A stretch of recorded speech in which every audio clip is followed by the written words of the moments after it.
ನಮಸ್ತೆ ಕರ್ನಾಟಕ. ತೇಜಸ್ ಕನ್ನಡಿಗ YouTube channel ಅರ್ಪಿಸುವ the devils advocate ಶೋನ 6ನೇ episode ನಲ್ಲಿ ನನ್ನೊಂದಿಗಿದ್ದಾರೆ ಭಾರತೀಯ ಜನತಾ ಪಕ್ಷದ ರಾಜ್ಯ ವಕ್ತಾರರಾದಂತಹ ಎಂ.ಜಿ. ಮಹೇಶ್ ಅವರು. Sir, welcome to the show. M G. Mahesh ಅವರು ಮೈಸೂರು ನಗರದ ಬಿಜೆಪಿ ಯುವ ಮೋರ್ಚಾ ಅಧ್ಯಕ್ಷರಾಗಿ, ರಾಜ್ಯ ಹಿಂದುಳಿದ ವರ್ಗದ ಮಾಧ್ಯಮ ಪ್ರಮುಖರಾಗಿ ಹಾಗೂ ರಾಜ್ಯ ಬಿಜೆಪಿ ಪಕ್ಷದ ಮುಖ್ಯ ವಕ್ತಾರರಾಗಿ ಕೆಲಸ ನಿರ್ವಹಿಸಿದ್ದಾರೆ. ಮೈಸೂರಿನ ಕುವೆಂಪು ನಗರ ವಾರ್ಡ್ನ ಕಾರ್ಪೊರೇಟರ್ ಕೂಡ ಆಗಿದ್ದ ಎಂ.ಜಿ. ಮಹೇಶ್ ಅವರು ಆರ್ಎಸ್ಎಸ್ನ ಚಟುವಟಿಕೆಗಳಲ್ಲಿ ತಮ್ಮನ್ನ ಸಕ್ರಿಯವಾಗಿ ತೊಡಗಿಸಿಕೊಂಡಿದ್ದಾರೆ. ಆರ್ಎಸ್ಎಸ್ಗೆ ಸಂಬಂಧಪಟ್ಟಂತಹ ಹಲವಾರು ವಿವಾದಗಳ ಕುರಿತಾಗಿ ಎಂ.ಜಿ. ಮಹೇಶ್ ಅವರೊಂದಿಗೆ ಚರ್ಚೆ ಮಾಡ್ತಾ ಹೋಗೋಣ ಬನ್ನಿ.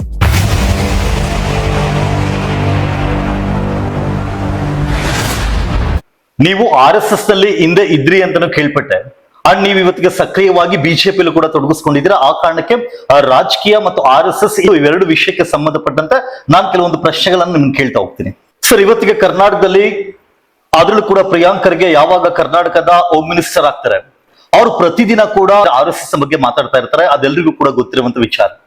ಆದ್ರೆ ಇವತ್ತಿಗೂ ಕೂಡ ತುಂಬಾ ಜನ ಭಾರತೀಯರಲ್ಲಿ ಒಂದು ಡೌಟ್ ಏನಿದೆ ಅಂತ ಕೇಳಿದ್ರೆ, ಇವತ್ತಿಗೂ RSS ಒಂದು ಸೀಕ್ರೆಟ್ ಸೊಸೈಟಿ ಆಗಿ ಕೆಲಸ ಮಾಡ್ತಿದೆ ಅಂತ, ಅಥವಾ ಎಷ್ಟೋ ಜನ ಹೊರಗಡೆಯಿಂದ RSS ಅನ್ನು ನೋಡಿದಾಗ RSS ಅನ್ನ ಸಂಪೂರ್ಣವಾಗಿ ಅರ್ಥ ಮಾಡ್ಕೊಳ್ಳಿಕ್ ಆಗ್ತಿಲ್ಲ. ಅಷ್ಟೇ ಏಕೆ, ಇದೇ RSS ನ ಸರಸಂಘ ಚಾಲಕ ಆಗಿರುವಂತ ಮೋಹನ್ ಭಾಗವತ್ ಅವರು ಕೂಡ ಇತ್ತೀಚೆಗೆ ಒಂದು ಸ್ಟೇಟ್ಮೆಂಟ್ ಅನ್ನ ಕೊಡ್ತಾರೆ. ದ ಮೋಸ್ಟ್ ಮಿಸ್ಅಂಡರ್ಸ್ಟುಡ್ ಆರ್ಗನೈಸೇಷನ್, ಇಡೀ ಭಾರತದಲ್ಲೇ ಯಾವ್ದಾದ್ರು ಒಂದು ಸಂಸ್ಥೆಯನ್ನ ತಪ್ಪಾಗಿ ಅರ್ಥೈಸಿಕೊಳ್ಳಲಾಗಿದೆ ಅಂದ್ರೆ ಅದು RSS ಅಂತ. ಏನಕ್ಕೆ ಸರ್ ಇವತ್ತಿಗೂ ಕೂಡ ತುಂಬಾ ಜನರಿಗೆ RSS ಬಗ್ಗೆ ಗೊತ್ತಿಲ್ಲ? ಕಾರಣ ಏನು? ಅಲ್ಲ, ಖಂಡಿತ ಒಳ್ಳೆ ಪ್ರಶ್ನೆಯನ್ನೇ ತಾವು ಕೇಳಿದ್ರಿ. ತಾವು RSS ಒಂದು ಜಗತ್ತಿನ ದೊಡ್ಡದಾದಂತ ಒಂದು ಸ್ವಯಂ ಸೇವಾ ಸಂಸ್ಥೆ, ಅತಿ ದೊಡ್ಡ ಸ್ವಯಂ ಸೇವಕ ಸಂಘ RSS. ಆದ್ರೂ ಕೂಡ ತುಂಬಾ ಜನರಿಗೆ ಅದ್ರ ಬಗ್ಗೆ ಗೊತ್ತಿಲ್ಲ ಅಥವಾ ತಪ್ಪಾಗಿ ಅರ್ಥೈಸ್ಕೊಳ್ತಾರೆ ಅಂದ್ರೆ ಕಾರಣ ಏನು? ಅಲ್ಲ, ಕಾರಣ ಏನಂತಂದ್ರೆ, ಏನು ಸ್ವಾತಂತ್ರ್ಯ ನಂತರದ ಈ ದೇಶದ ಆಡಳಿತದ ಚುಕ್ಕಾಣಿಯನ್ನ ಹಿಡಿದಂತವ್ರಿಗೆ RSS ಬಗ್ಗೆ ಒಂದ್ ರೀತಿಯ ಅಸಹನೀಯ ಮನಸ್ಥಿತಿ ಇತ್ತು ಅವ್ರ ಹತ್ರ. ಓಕೆ, ಅವರು RSS ಅನ್ನ ಒಂದು ರೀತಿ, ನೀವೇನ್ ಹೇಳಿದ್ರಿ, ಈ ಭೂತದ ರೀತಿ ಒಳಗಡೆ ಚಿತ್ರಣ ಮಾಡುವನ್ನ ತಮ್ಮ ರಾಜಕೀಯ ಉದ್ದೇಶಕ್ಕೋಸ್ಕರ ಅವತ್ತಿನ ನೆಹರು ಮನೆತನ, ವಿಶೇಷವಾಗಿ ಕಾಂಗ್ರೆಸ್ ಅನ್ನೋದಕ್ಕಿಂತ ನೆಹರು ಮನೆತನಕ್ಕೆ RSS ಬಗ್ಗೆ ಒಂದು ರೀತಿ ದ್ವೇಷ ಪ್ರಾರಂಭ ಆಯಿತು. ಕಾರಣ ಏನಿರ್ಬೋದು? ಕಾರಣ ಏನಾಗಿತ್ತು ಅಂತಂದ್ರೆ, ಸಹಜವಾಗಿ ನೆಹರು ಒಂದು ರೀತಿ ಎಡಪಂಥೀಯ ಆಕರ್ಷಣೆಗೆ ಒಳಗಾದಂತ ವ್ಯಕ್ತಿ, ಜೊತೆಗೆ ಭಾರತದ ನಮ್ಮ ಸಾಂಸ್ಕೃತಿಕ ಶ್ರೇಷ್ಠತೆ, ನಮ್ದೆಲ್ಲ ಯಾವುದೆಲ್ಲ ಗೌರವ ಅಂತ ಭಾವಿಸ್ತೀವಿ, ಅದ್ರ ಬಗ್ಗೆ ಅವರಿಗೆ ನಂಬಿಕೆ ಇಲ್ದಿರೋದು ಕಾರಣ ಆಗಿರ್ತಕ್ಕಂಥದ್ದು. ಅದ್ರ ಸಲುವಾಗಿ ಅವರೊಂದು ಪುಸ್ತಕ ಬರೀತಾರೆ, ಡಿಸ್ಕವರಿ ಆಫ್ ಇಂಡಿಯಾ ಅಂತ, ಭಾರತ್ ಖೋಜ್ ಅಂತೇಳಿ. ಅಂದ್ರೆ ಒಬ್ಬ ಈ ದೇಶದ ಮೊದಲ ಪ್ರಧಾನಿಗೆ ಭಾರತದ ಬಗ್ಗೆ ಪರಿಜ್ಞಾನ ಇಲ್ದಿರ್ತಕ್ಕಂಥವ್ರು ಈ ದೇಶದ ಮೊದಲ ಪ್ರಧಾನಿ ಆದ್ರು. ಒಂದು RSS ಅಂತಕ್ಕಂಥದ್ದು 1925ರಲ್ಲಿ ವಿಜಯದಶಮಿ ದಿನ ಮೊಹಿತೇವಾಡ ಸಂಘಸ್ಥಾನದಲ್ಲಿ ಏನು ಸಂಘ ಪ್ರಾರಂಭ ಆಯ್ತು, ಯಾಕೆ ಸಂಘವನ್ನ ಪರಮಪೂಜ್ಯ ಡಾಕ್ಟರ್ ಹೆಡ್ಗೇವಾರ್ ಅವರು ಪ್ರಾರಂಭ ಮಾಡಿದ್ರು ಅಂತಕ್ಕಂಥದ್ದು ನೋಡಿ. ನಮ್ದು ಭವ್ಯವಾದಂತ ನಮ್ಮ ದೇಶದ ಸಂಸ್ಕೃತಿ, ನಮ್ದು ಇತಿಹಾಸ ಇರ್ತಕ್ಕಂಥದ್ದು. ಈ ಇಷ್ಟು ಶ್ರೇಷ್ಠ ಸಂಸ್ಕೃತಿ ಮೇಲೆ, ಇಷ್ಟು ಶ್ರೇಷ್ಠ ರಾಷ್ಟ್ರದ ಮೇಲೆ ಯಾಕೆ ಪುನಃ ಪುನಃ ವಿದೇಶಿ ಆಕ್ರಮಣಕಾರರು ಇದ್ರ ಮೇಲೆ ಆಕ್ರಮಣ ಮಾಡ್ತಾರೆ ಅಂತ. ಅದರಲ್ಲಿ ಊಣರು ಬಂದ್ರು, ಡಚ್ಚರು ಬಂದ್ರು, ಪೋರ್ಚುಗೀಸರು ಬಂದ್ರು, ಮೊಘಲರು ಬಂದ್ರು, ತುರ್ಕರು ಬಂದ್ರು, ಬ್ರಿಟಿಷರು ಬಂದ್ರು, ಯಾರೆಲ್ಲರೂ ಬರ್ತಾರೆ. ಯಾಕೆ ಈ ದೇಶದ ಮೇಲೆ ಸತತವಾಗಿ 1800 ವರ್ಷಗಳ ಕಾಲ ನಿರಂತರ ಆಕ್ರಮಣ ನಮ್ಮ ದೇಶದ ಮೇಲೆ ಯಾಕೆ ಮಾಡ್ತಾರೆ ಅಂತ. ಆಗ ಡಾಕ್ಟರ್ ಹೆಡ್ಗೇವಾರ್ಗ್ ಅನ್ಸಿದ್ದು ಏನಂತಂದ್ರೆ, ಪರಮಪೂಜನೀಯ ಡಾಕ್ಟರ್ಜಿಗೆ ಅನ್ಸಿದೇನಪ್ಪಾ ಅಂತಂತಂದ್ರೆ, ಇದಕ್ಕೆಲ್ಲ ಕಾರಣ ಹಿಂದೂ ಒಗ್ಗಟ್ಟಿಲ್ದಿರ್ತಕ್ಕಂಥದ್ದು. ಹಿಂದೂ ತನ್ನ ಸಂಸ್ಕೃತಿ ಬಗ್ಗೆ ಅವನು ಮೈ ಮರೆತಿರ್ತಕ್ಕಂಥದ್ದು. ಅವನ ಶ್ರೇಷ್ಠ ಈ ಮಾತೃಭೂಮಿ ಬಗ್ಗೆ ಅದು ಬಿಟ್ಟು ಎಲ್ಲರೂ ಒಂದು ಖಂಡವಾಗಿ ಒಬ್ಬ ರಾಜನ ಆ ಒಂದು ಸೀಮಿತವಾಗಿ ರಾಜ್ಯಗಳ ಮಧ್ಯದ ಒಳಗಡೆ ಆಗಿ ಅಖಂಡ ಹಿಂದೂ ಒಂದು ಸಮಾಜವಾಗಿ ಕಾಣುವಂಥದ್ದು ಇಲ್ದಿರೋದು ಕಾರಣಕ್ಕೋಸ್ಕರ ನಮ್ಮ ಮೇಲೆ ಪುನಃ ಈ ತರ ದಾಳಿಗಳು ಮಾಡ್ತಾರೆ ಅಂತ. ಎಷ್ಟುಗಳಿಗೆ ನಾವು ನೋಡ್ತೀವಿ ಅಂದ್ರೆ, ನಳಂದದ ಮೇಲೆ ಏನು ದಾಳಿ ಮಾಡಿದ್ರು, ನಳಂದ ದಾಳಿ ಮಾಡಿದಂತ ಅದ್ಲಿದ್ದಂತ ಏನು ಸ್ಕ್ರಿಪ್ಟ್ಗಳು 6 ತಿಂಗಳು ಬೆಂಕಿಗೆ ಉರಿತು ಅಂತ ಕೇಳಲ್ಪಡ್ತೀವಿ ನಾವು. ಅಂದ್ರೆ ಎಷ್ಟು ಶ್ರೇಷ್ಠ ನಾಲೆಡ್ಜ್ ಅನ್ನ ನಮ್ಮ ಪೂರ್ವಿಕರು ಸಂಪಾದನೆ ಮಾಡಿಟ್ಟಿದ್ರು ಅಂತ. ಆದ್ರೆ ಒಂದು ಕಾಲ ವಿಸ್ಮೃತಿನೋ ಏನೋ ಇಂಥ ಶ್ರೇಷ್ಠ ಉಜ್ವಲ ಸಂಸ್ಕೃತಿಯನ್ನ Okay. ಈ ಸಮಾಜ ಮರ್ತೋಯ್ತು. ಓಕೆ. ಅದನ್ನ ಉದ್ದೀಪನ ಮಾಡಬೇಕು. ಆ ಒಂದು ಹಿಂದೂ ನಮ್ಮ ಸಂಸ್ಕೃತಿ ಏನಿದೆ ಅದನ್ನ ಹಿಂದೂ ಸಂಸ್ಕೃತಿ ಅಂತಾರು ಕರೀರಿ, ಭಾರತೀಯ ಸಂಸ್ಕೃತಿ ಅಂತಾರು ಕರೀರಿ, ನಮ್ಗೇನ್ ಅದ್ರಲ್ಲಿ ಆಪತ್ತಿ ಏನಿಲ್ಲ. RSS ನ ಕೋರ್ ಐಡಿಯಾಲಜಿ ಇದಪ್ಪ ಅಂತ ಹೇಳೋದಾದ್ರೆ ಏನು? ನೋಡಿ, ನಮ್ಮ ಕೋರ್ ಐಡಿಯಾಲಜಿಕ್ ಅಂತಕ್ಕಂಥದ್ದು ಈ ದೇಶದಲ್ಲಿ ಹುಟ್ಟಿರ್ತಕ್ಕಂಥ ಪ್ರತಿಯೊಬ್ಬ ವ್ಯಕ್ತಿ ಕೂಡ ತನ್ನ ದೇಶವನ್ನ ಪ್ರೀತಿಸ್ಬೇಕು. ಓಕೆ. ತನ್ನ ದೇಶದ ಶ್ರೇಷ್ಠ ಸಂಸ್ಕೃತಿಯನ್ನ ಪ್ರೀತಿಸ್ಬೇಕು. RSS ಕಾರ್ಯಕರ್ತರನ್ನ ಬಿಟ್ಟು ಬೇರೆ ಯಾರು ಅವ್ರ ದೇಶವನ್ನ ಪ್ರೀತಿಸೋದಿಲ್ಲ ಅಂತ ಹಾಗೆ ಅಂತಲ್ಲ, ಪ್ರತಿಯೊಬ್ಬರು ಅವ್ರು ಏನು ಸಂಘದ ಕಾರ್ಯ ಮಾಡ್ತಾರೆ ಅವ್ರಿಗೆ ಈ ರಾಷ್ಟ್ರ ಅನ್ನೋದ್ರ ಬಗ್ಗೆ ಒಂದು ಪರಿಕಲ್ಪನೆ ಬಹಳ ಬ್ರೈಟ್ ಆಗಿರತ್ತೆ Okay. ಬೇರೆಯವ್ರಕ್ಕಿಂತನೂ ಬೇರೆ. ನಾನು ಯಾರಿಗೂ ಅಲ್ಲಿಗೆಳಿತಾ ಇಲ್ಲ. RSS ಬಂದವ್ರು ಮಾತ್ರ ರಾಷ್ಟ್ರ ಭಕ್ತರು, ಮಿಕ್ಕಿದವರು ರಾಷ್ಟ್ರ ಭಕ್ತರು ಅಂತಲ್ಲ ಅಂತಲ್ಲ. ಆದ್ರೆ ಸಂಘ ಒಂದು ಸರಿಯಾದ ದೃಷ್ಟಿಕೋನದಲ್ಲಿ ಒಂದು ದೇಶಕ್ಕೋಸ್ಕರ ಒಬ್ಬ ವ್ಯಕ್ತಿ ಹೇಗೆ ಬದುಕಬೇಕು ಅಂತ ತೋರಿಸ್ಕೊಡತ್ತೆ. Okay. ಅಂದ್ರೆ ಎಲ್ಲರೂ ಕೂಡ ನಮ್ಗೆ ನಾವು ಬದುಕ್ತೀವಿ ನಾವು, ಆದ್ರೆ ದೇಶದ ಸಲುವಾಗಿ ಯಾರು ಬದುಕೋರು? ಒಂದು ಹೊಣೆಗಾರಿಕೆ ಇರಬೇಕಲ್ವಾ? ಒಂದು ದೇಶದ ಆ ಒಂದು ದೇಶದ ಅಲ್ಲಿಯ ಯಾವ ಮಗನಿದ್ದಾನೆ, ಯಾವ ಪ್ರಜೆ ಇದ್ದಾನೆ, ಅವನಿಗೆ ಒಂದು ತನ್ನ ರಾಷ್ಟ್ರದ ಬಗ್ಗೆ ಒಂದು ರಾಷ್ಟ್ರಧರ್ಮ ಅಂತ ಇರ್ಬೇಕಲ್ಲ. ಹೇಗೆ ಮಾತೃಧರ್ಮ, ಪಿತೃಧರ್ಮ, ಗುರುಧರ್ಮ ಇರ್ತದೆ, ಹಾಗೆ ಒಂದು ರಾಷ್ಟ್ರಧರ್ಮ. ನನ್ನ ರಾಷ್ಟ್ರದ ಸಲುವಾಗಿ, ನನ್ನ ರಾಷ್ಟ್ರದ ಭವಿತವ್ಯದ ಸಲುವಾಗಿ ಇವತ್ತು ನಾನು ನನ್ನ ದೇಶದ ಸಲುವಾಗಿ ನಾನು ಬದುಕಬೇಕಾಗಿರ್ತಕ್ಕಂಥದ್ದು. ಇವತ್ತು ನೀವು ಉದಾಹರಣೆಗೆ ಜಗತ್ತಿನ ಮುಂದೆ ಇದೆ, ನಾವು ಇಸ್ರೇಲ್ ಅನ್ನು ಉದಾಹರಣೆ ತೆಗೆದುಕೊಳ್ತೀವಿ. ಒಂದು ಪುಟ್ಟ ದೇಶ, ಎಲ್ಲರೂ ಕೂಡ ರಾಷ್ಟ್ರಕ್ಕೋಸ್ಕರ ಬಂದು ಕಿಡ್ಕೋತಾರೆ, ರಾಷ್ಟ್ರಕ್ಕೋಸ್ಕರ ಸೈನ್ಯಕ್ಕೆ ಸೇರ್ತಾರೆ. ಇವತ್ತಿಗೂ ನಿಮ್ಮ ಮೇಲೆ ಇರುವಂತ ಅತಿ ದೊಡ್ಡ ಆರೋಪ ಏನು ಅಂದ್ರೆ, ಯಾವಾಗ RSS ಅನ್ನ ಸ್ಥಾಪನೆ ಮಾಡ್ತೀರಾ ಅಥವಾ RSS ನ ಸರಸಂಘ ಚಾಲಕರು ಮೊದಲಿಗೆ ಏನಿದ್ರು ಅವರೆಲ್ಲರೂ ಕೂಡ ಜರ್ಮನಿಯ ಹಿಟ್ಲರ್ ನಾಜಿಯಿಂದ ಪ್ರಭಾವಿತರಾಗಿದ್ರು, ಅಥವಾ ಇಟಲಿಯ ಮುಸೋಲಿನಿಯ ಫಾಸಿಸಂ ಏನಿತ್ತು ಆ ಫಾಸಿಸಂ ಇಂದ ಪ್ರಭಾವಿತರಾಗಿದ್ರು. ಈಗ ಇಸ್ರೇಲ್ ಇಂದ ಪ್ರಭಾವಿತರಾಗಿದ್ದಾರೆ ಅಂತ ಹೇಳಲಾಗ್ತದೆ. ನೋಡಿ, ನಾವು ಎಲ್ಲಿ ತಪ್ಪಾಗಿ ಅರ್ಥೈಸ್ಕೊಳ್ತಾ ಇದೀವಿ ಅಂದ್ರೆ ಇದೇ ಪಾಯಿಂಟ್ ಅಲ್ಲಿ. ಏನಂತಂದ್ರೆ ಸಂಘ ಯಾವುದು ಹೊಸದು ಯಾವುದು ಹೇಳ್ತಿಲ್ಲ. ಯಾವುದು ಈ ದೇಶದ ಒಳಗಡೆ ಇರ್ತಕ್ಕಂತ ಸಹಸ್ರಾರು ವರ್ಷಗಳಲ್ಲಿ ನಮ್ಮ ದೇಶದ ಒಳಗಡೆ ನಾವು ಏನು ಪ್ರಾಕ್ಟೀಸ್ ಮಾಡಿದ್ವಿ ಅದನ್ನೇ ಹೇಳಿ ಬರ್ತಿರ್ತಕ್ಕಂಥದ್ದು. ನಾವು ಇಡೀ ಹೇಳಿರ್ತೀವಿ, ಉತ್ತರಂ ಯತ್ರ ಸಮುದ್ರಶ್ಚೈವ ದಕ್ಷಿಣಂ ವರ್ಷಂ ತದ್ ಭಾರತಂ ನಾಮ ಭಾರತಿ ಯತ್ರ ಸಂತತಿ. ಉತ್ತರದ ಹಿಮಾಲಯದಿಂದ ದಕ್ಷಿಣದ ಕನ್ಯಾಕುಮಾರಿ ಒಳಗಡೆ ಇರ್ತಕ್ಕಂಥ ಈ ಭೂ ಪ್ರದೇಶವನ್ನ ಭಾರತ ಅಂತ ಕರೀತಾರೆ. ಆ ತಾಯಿ ಭಾರತೀಯನೇ ನಾವು ಪೂಜಿಸ್ಬೇಕು ಅಂತ ಇದೇ ಸಂಘ ಹೇಳ್ತಿರ್ತಕ್ಕಂಥದ್ದು. ಹಿಮಾಲಯ ಸಮಾರಭ್ಯ ಯಾವದಿಂದು ಸರೋವರಂ ತ್ವಂ ದೇವ ನಿರ್ಮಿತಂ ರಾಷ್ಟ್ರಂ ಹಿಂದೂಸ್ತಾನಂ ಪ್ರಚಕ್ಷತೆ. ಈ ಹಿಮಾಲಯ ಮತ್ತೆ ಸಮಾರಭ್ಯ ಈ ಭೂಮಿಯನ್ನ ಹಿಂದೂ ರಾಷ್ಟ್ರ ಅಂತ ಕರೀತಾರೆ ಅಂತ ನಾನು ಹೇಳಿದ್ದೆಲ್ಲ. ಉಪನಿಷತ್ತುಗಳಲ್ಲಿ ಇದೆಲ್ಲ ಹೇಳಿರ್ತಕ್ಕಂಥದ್ದು. ಏನು ತಾಯಿ ಮತ್ತೆ ಮಗನ ಸಂಬಂಧ, ತಾಯಿಗೆ ಒಬ್ಬ ಮಗ ಹೇಗೆ ಸಮರ್ಪಣೆ ಮಾಡ್ತಾನೆ ಹಾಗೆ ಈ ಮಾತೃಭೂಮಿ ಅಂತಕ್ಕಂಥದ್ದನ್ನ ನೀನು ಅನ್ಕೊಳ್ಬೇಕು. ನೀವು ಆ ಮಾತೃಭೂಮಿ ಅಂತಕ್ಕಂಥದ್ರ ಬಗ್ಗೆ ನಮ್ಮ ಶ್ರೇಷ್ಠರು, ನಮ್ಮ ದೇವಾತ್ಮಕತೆಗಳು ನಮಗೆ ಮಾರ್ಗದರ್ಶನ ಮಾಡಿದ್ದಾರೆ, ಹಾಗೆ ನಡ್ಕೊಂಡು ತೋರಿಸಿದ್ದಾರೆ.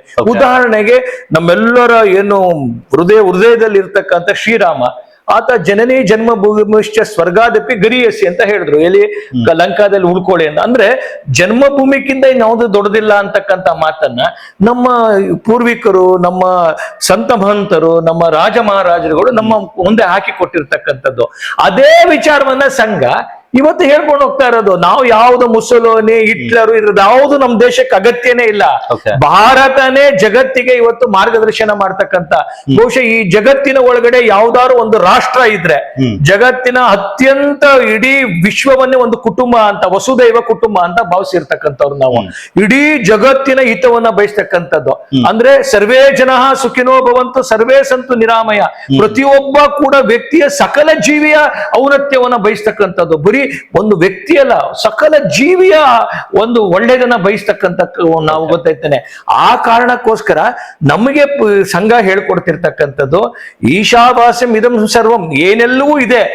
ಏನ್ ನೀನು ಆ ದೇವರಿಗೆ ಸಮರ್ಪಣೆ ಮಾಡ್ತೀಯ, ಆ ಸಮರ್ಪಣೆ ಈ ಮಾನವ ಕಲ್ಯಾಣ, ಪ್ರತಿಯೊಬ್ಬ ವ್ಯಕ್ತಿಯ ಕಣ್ಣೀರು ಒರೆಸ್ತಕ್ಕಂಥ, ಅವನನ್ನ ಅಂತ್ಯೋದಯವನ್ನ ಕಾಣತಕ್ಕಂಥ, ಅವನಿಗೆ ಒಳಿತನ ಮಾಡ್ತಕ್ಕಂಥದ್ದು ಮಾಡುವಂತ, ಇದೆಲ್ಲವೂ ಕೂಡ ನಮ್ಮ ಧರ್ಮದ ಒಳಗಡೆ, ನಮ್ಮ ಸಂಸ್ಕೃತಿ ಒಳಗಡೆ ಇರ್ತಕ್ಕಂಥದ್ದನ್ನೇ ಸಂಘ ಹೇಳೋದು. ನಮ್ಗೆ ಬೇರೆ ಇನ್ಯಾವುದು ಹೊಸದು ಹೇಳೋದಿಲ್ಲ. ವಸುದೈವ ಕುಟುಂಬಕಂ ಅಂತ ಹೇಳ್ತೀರಾ, ಆದ್ರೆ ನಿಮ್ಮದೇ ಪಕ್ಷ ಇದೇ ಬಿಜೆಪಿ 2024 ಲೋಕಸಭಾ ಚುನಾವಣೆಯಲ್ಲಿ ಒಬ್ಬ ಮುಸ್ಲಿಂ ವ್ಯಕ್ತಿಗೂ ಕೂಡ ಟಿಕೆಟ್ ಕೊಡೋದಿಲ್ಲ. ಅದ್ರ ಬಗ್ಗೆ ಹೇಳೋದಾದ್ರೆ ನೋಡಿ, ವಸುದೈವ ಕುಟುಂಬಕಂ ಅಂತ ಎಲ್ಲಿ ಬರುತ್ತೆ? ನೋಡಿ, ವಸುದೈವ ಕುಟುಂಬ ಅಂತಂತಂದ್ರೆ ಇಡೀ ವಿಶ್ವವನ್ನೇ ಒಂದು ಕುಟುಂಬ ಅಂತ ನಾವು ಭಾವಿಸ್ತೇವೆ. ಮುಸ್ಲಿಮರನ್ನ ಹೊರತುಪಡಿಸಿ ಇಲ್ಲ, ಮುಸ್ಲಿಮರನ್ನ ಯಾಕೆ ಹೊರತುಪಡಿಸಿ ನಾವು ಪ್ರತಿಯೊಂದು ಭಾರತೀಯರು ಅಂತಕ್ಕಂತಂದ್ರೆ ನೋಡಿ, ನಮ್ಮ ಸಬ್ಕಾ ಸಾಥ್ ಸಬ್ಕಾ ವಿಶ್ವಾಸ್ ಸಬ್ಕಾ ಪ್ರಯಾಸ್ ಇಂದನೇ ನಾವು ತೆಗೆದುಕೊಳ್ಬೇಕು ಅಂತಂದ್ರೆ ಎಲ್ಲರನ್ನ ಒಳಗಂಟೆ ಇನ್ಕ್ಲೂಸಿವ್ನೆಸ್ ಅಂತಕ್ಕಂಥದ್ದು. ಈ ಇನ್ಕ್ಲೂಸಿವ್ನೆಸ್ ಅಂತಕ್ಕಂಥದ್ದು ಈ ದೇಶದಲ್ಲಿ ಇರ್ತಕ್ಕಂಥ 145 ಕೋಟಿ ಎಲ್ಲರೂ ನಾವು ಭಾರತೀಯರು ಅಂತ ಅನ್ಕೊಂಡಿರ್ತಕ್ಕಂಥದ್ದು. ನಾವು ಹಿಂದೂ ಮುಸಲ್ಮಾನ ಅಂತಲ್ಲ, ಈ ಇಡೀ ಭೂ ಪ್ರದೇಶಕ್ಕೆ ಈ ಒಂದು ಭಾಗಕ್ಕೆ ಹಿಂದೂ ಅಂತ ಕರೀತಾರೆ. ಹಿಂದೂ ಅಂತಕ್ಕಂಥದ್ದು ಒಂದು ಜೀವನ ಪದ್ಧತಿ ಹೇಗೆ ಸತ್ಯನೋ, ಈ ಡೆಮೋಗ್ರಫಿಗೆ, ಈ ಇಡೀ ಈ ಭೂಮಂಡಲಕ್ಕೆ ಒಂದು ಭಾರತ, ಆ ಭಾರತ ವರ್ಷದ ಒಳಗಡೆ ಇರ್ತಕ್ಕಂಥದ್ದು ಇದನ್ನ ಹಿಂದೂ ರಾಷ್ಟ್ರ, ಹಿಂದೂಸ್ತಾನಿಗಳು ಅಂತ ಕರೆಯಲ್ಪಡತ್ತೆ. ಇರ್ತಕ್ಕಂಥ ಯಾರೋ ಇಲ್ಲಿರ್ತಕ್ಕಂಥ ಮುಸಲ್ಮಾನರು ಕೂಡ ಹಿಂದೂಗಳೇ, ಇಲ್ಲಿರ್ತಕ್ಕಂಥ ಕ್ರೈಸ್ತರು ಹಿಂದೂಗಳೇ, ಬೌದ್ಧರು, ಸಿಖ್ಖರು ಎಲ್ಲರೂ ಕೂಡ ಹಿಂದೂಗಳೇ. ಅವರೆಲ್ಲ ತಮ್ಮ ರಾಷ್ಟ್ರೀಯತೆಯ ಗುರ್ತು ಮಾಡ್ಕೊಳ್ತಾ ತಮ್ಮ ಐಡೆಂಟಿಟಿ, ಒಂದು ಐಡೆಂಟಿಟಿ ಅಂತ ಇರ್ತದೆ, ಆ ಐಡೆಂಟಿಟಿ ಅದು ಹಿಂದೂನೇ. ನಿಮ್ಮ ಯಾವ ಒಂದು ಮತ ಸಂಪ್ರದಾಯ ನೀವು ಏನ್ ಪ್ರಾಕ್ಟೀಸ್ ಮಾಡ್ತೀರಿ ನೀವು ಮಾಡಿ, ಅದಕ್ಕೂ ಇದು ಯಾವುದಕ್ಕೂ ಸಂಬಂಧನೇ ಇಲ್ಲ. RSS ನ ಕೋರ್ ಐಡಿಯಾಲಜಿ ಹಿಂದುತ್ವ ಅಂತ ಹೇಳೋದಾದ್ರೆ ಏನ್ ಹಿಂದುತ್ವ ಅಂದ್ರೆ ಮುಸ್ಲಿಮರನ್ನ ಅಥವಾ ಅಲ್ಪಸಂಖ್ಯಾತರನ್ನ ತುಳಿದು ಬಹುಸಂಖ್ಯಾತರಾದಂತ ಹಿಂದೂಗಳನ್ನ ಶ್ರೇಷ್ಠರು ಅಂತ ನಿರೂಪಿಸುವಂತದ್ದ, ಅಥವಾ ಭಾರತದಲ್ಲಿ ಯಾರೆಲ್ಲ ಇದ್ದಾರೆ ಅವರೆಲ್ಲರನ್ನು ಕೂಡ ಒಟ್ಟಿಗೆ ತೆಗೆದುಕೊಂಡು ಹೋಗುವಂತದ್ದು ಏನ್ ಹಿಂದುತ್ವ? ನೋಡಿ, ನಾನು ಅದೇ ಹೇಳದ್ನಲ್ಲ, ನಮ್ಮ ದೇಶದ ಆಸೇತ್ ಹಿಮಾಚಲದಿಂದ ಕನ್ಯಾಕುಮಾರಿ ಒಳಗಡೆ ಇರ್ತಕ್ಕಂಥ ಈ ಭೂಪ್ರದೇಶದಲ್ಲಿರ್ತಕ್ಕಂಥ ಪ್ರತಿಯೊಬ್ಬರೂ ಕೂಡ ಹಿಂದೂಗಳು. ಇದಕ್ಕೆ ಒಂದು ನಾಮ ವಿಶೇಷವಾಗಿ ಇದನ್ನ ಹಿಂದೂ ಅಂತ ಕರೆಯಲ್ಪಡತ್ತೆ. ಇದ್ರಲ್ಲಿ ವಾಸಿಸ್ತಕ್ಕಂಥ ಪ್ರತಿಯೊಬ್ಬರೂ ಕೂಡ ತಮ್ಮ ಐಡೆಂಟಿಟಿ, ನ್ಯಾಷನಾಲಿಟಿ ಅದು ಹಿಂದೂ ಪ್ರೈಡ್ನೆಸ್. ನೀನು being a practice you be a good Muslim, being a practice you be a good Christian.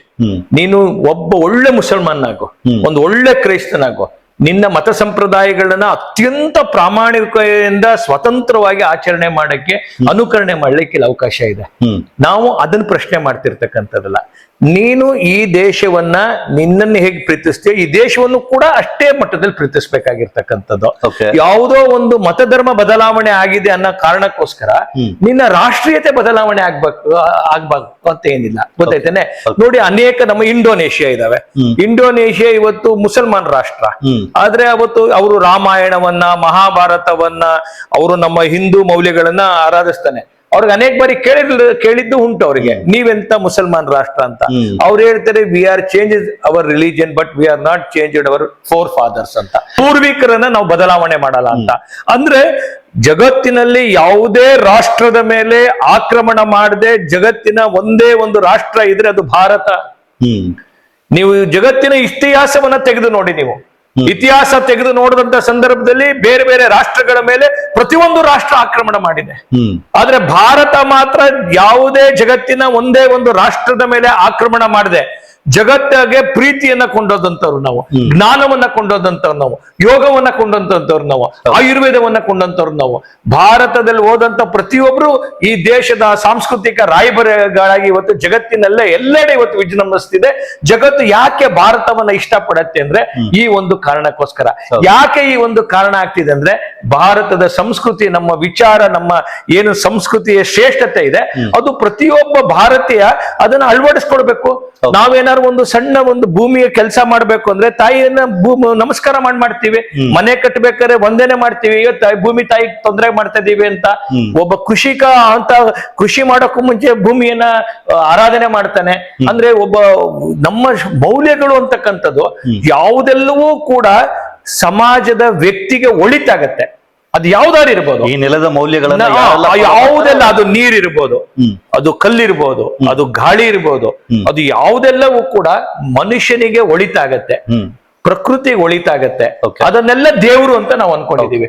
ಅಂದ್ರೆ ಅದನ್ನ ದೇವರು ಅಂತೇಳಿ ಪೂಜೆ ಮಾಡ್ತಾ ಮುಖಾಂತರ ಅದ್ರ ಬಗ್ಗೆ ಮೌಲ್ಯವನ್ನ ಬೆಳೆಸ್ತಕ್ಕಂಥ ಕೆಲಸವನ್ನ ಮಾಡಿದೀವಿ. ನೀವು ಇಂಡೋನೇಷ್ಯಾ ಅಂದಾಗ ನನಗೂ ಒಂದಿಷ್ಟು ಮಾಹಿತಿಗಳು ನೆನಪಾಗ್ತಿದೆ. ನಾವು ಇಂಡೋನೇಷ್ಯಾದ ಮೊದಲ ಸ್ವಾತಂತ್ರ್ಯ ಬಂದ ನಂತರ ಅಧ್ಯಕ್ಷ ಆಗಿದ್ದು ಯಾರು ಅಂತ ಕೇಳಿದ್ರೆ ಸುಕರ್ಣೋ ಅಂತ ಹೇಳ್ತೀವಿ. ಯಾರಿಂದ ಪ್ರಭಾವಿತರಾಗಿ ನೇಮನ್ನ ಇಟ್ಟಿದ್ದು ಅಂತ ಕೇಳಿದ್ರೆ ಕರ್ಣ, ಒಳ್ಳೆಯ ಕರ್ಣ ಆಗಿರ್ಲಿ ಅಂತ. ಸುಕರ್ಣ ಅಂಡ್ ಅದೇ ಸುಕರ್ಣೋ ತನ್ನ ಮಗಳ ನೇಮನ್ನು ಕೂಡ ಮೇಘವತಿ ಸುಕರ್ಣೋ ಪುತ್ರಿ ಅಂತ ಹೇಳಿ ಹೆಸರನ್ನ ಇಡ್ತಾರೆ. ಇವತ್ತಿಗೂ ಕೂಡ ಇಂಡೋನೇಷ್ಯಾದ ಏರ್ಲೈನ್ಸ್ ನ ಗರುಡ ಏರ್ಲೈನ್ಸ್ ಅಂತ ಹೇಳ್ತಾರೆ. ಇಂಡೋನೇಷ್ಯಾದಲ್ಲಿ ಅಲ್ಲಿನ ನೋಟಿನ ಮೇಲೆ ಭಾರತದ ಹಿಂದೂಗಳ ದೇವರುಗಳ ಚಿತ್ರವನ್ನ ಅಲ್ಲಿ ಮುದ್ರಣ ಮಾಡಲಾಗಿದೆ. ಇವತ್ತಿಗೂ ಕೂಡ ಕೃಷ್ಣ ಅರ್ಜುನರ ಸ್ಟ್ಯಾಚ್ಯೂಗಳನ್ನ ನಾವ್ ಎಲ್ಲಿ ಕಾಣ್ತೀವಿ ಅಂತ ಕೇಳಿದ್ರೆ ಇಂಡೋನೇಷ್ಯಾದಲ್ಲಿ. ಇಷ್ಟೆಲ್ಲ ನಾವು ಇಂಡೋನೇಷ್ಯಾದಲ್ಲಿ ಕಾಣ್ತೀವಿ. ಆದ್ರೆ ಇವತ್ತಿಗೂ ಕೂಡ ಇಂಡೋನೇಷ್ಯಾದ ಸ್ಪೆಷಾಲಿಟಿ ಏನಂತ ಕೇಳಿದ್ರೆ ಜಗತ್ತಿನಲ್ಲಿ ಅತಿ ಹೆಚ್ಚು ಮುಸ್ಲಿಮರು ಇರುವಂತದ್ದೇ ಎಲ್ಲಿ ಅಂತ ಕೇಳಿದ್ರೆ ಇಂಡೋನೇಷ್ಯಾದಲ್ಲಿ. ಅದು ಒಂದು ಕಡೆ ಇರ್ಲಿ ಸರ್. RSS ನ ವಿಚಾರಕ್ಕೆ ಬರೋದಾದ್ರೆ, RSS ಅನ್ನ ಸ್ಥಾಪನೆ ಮಾಡ್ಬೇಕಾದ್ರೆ ಹಿಂದೂಗಳ ಹಕ್ಕುಗಳನ್ನ ರಕ್ಷಣೆ ಮಾಡ್ಲಿಕ್ಕೆ ಯಾವುದೋ ಒಂದು ಸಂಘಟನೆ ಬೇಕಿತ್ತು, ಆ ಕಾರಣಕ್ಕೆ ಸ್ಥಾಪನೆ ಮಾಡಲಾಯ್ತು ಅಂತ ಒಂದು ವಿಷಯ ಹೇಳ್ತಾರೆ. ಅದು ಸರಿನಾ ತಪ್ಪ ಮುಂದೆ ಆ ವಿಚಾರಕ್ಕೆ ಬರುತ್ತೆ. ಆದ್ರೆ 1924-25 ಇದೇ RSS ಅನ್ನು ಸ್ಥಾಪನೆ ಮಾಡ್ಲಿಕ್ಕಿಂತ ಮೊದಲೇ 1915 ಮದನ್ ಮೋಹನ್ ಮಾಳವೀಯ ಅವರು ಈಗಾಗಲೇ ಹಿಂದೂ ಸಭಾವನ್ನ ಸ್ಥಾಪನೆ ಮಾಡಿದ್ರು. ಈಗಾಗಲೇ ಹಿಂದೂ ಸಭಾವನ್ನ ಸ್ಥಾಪನೆ ಮಾಡಿದ್ದದಾದ್ರೆ RSS ಅವಶ್ಯಕತೆ ಏನಿತ್ತು ನೋಡಿ.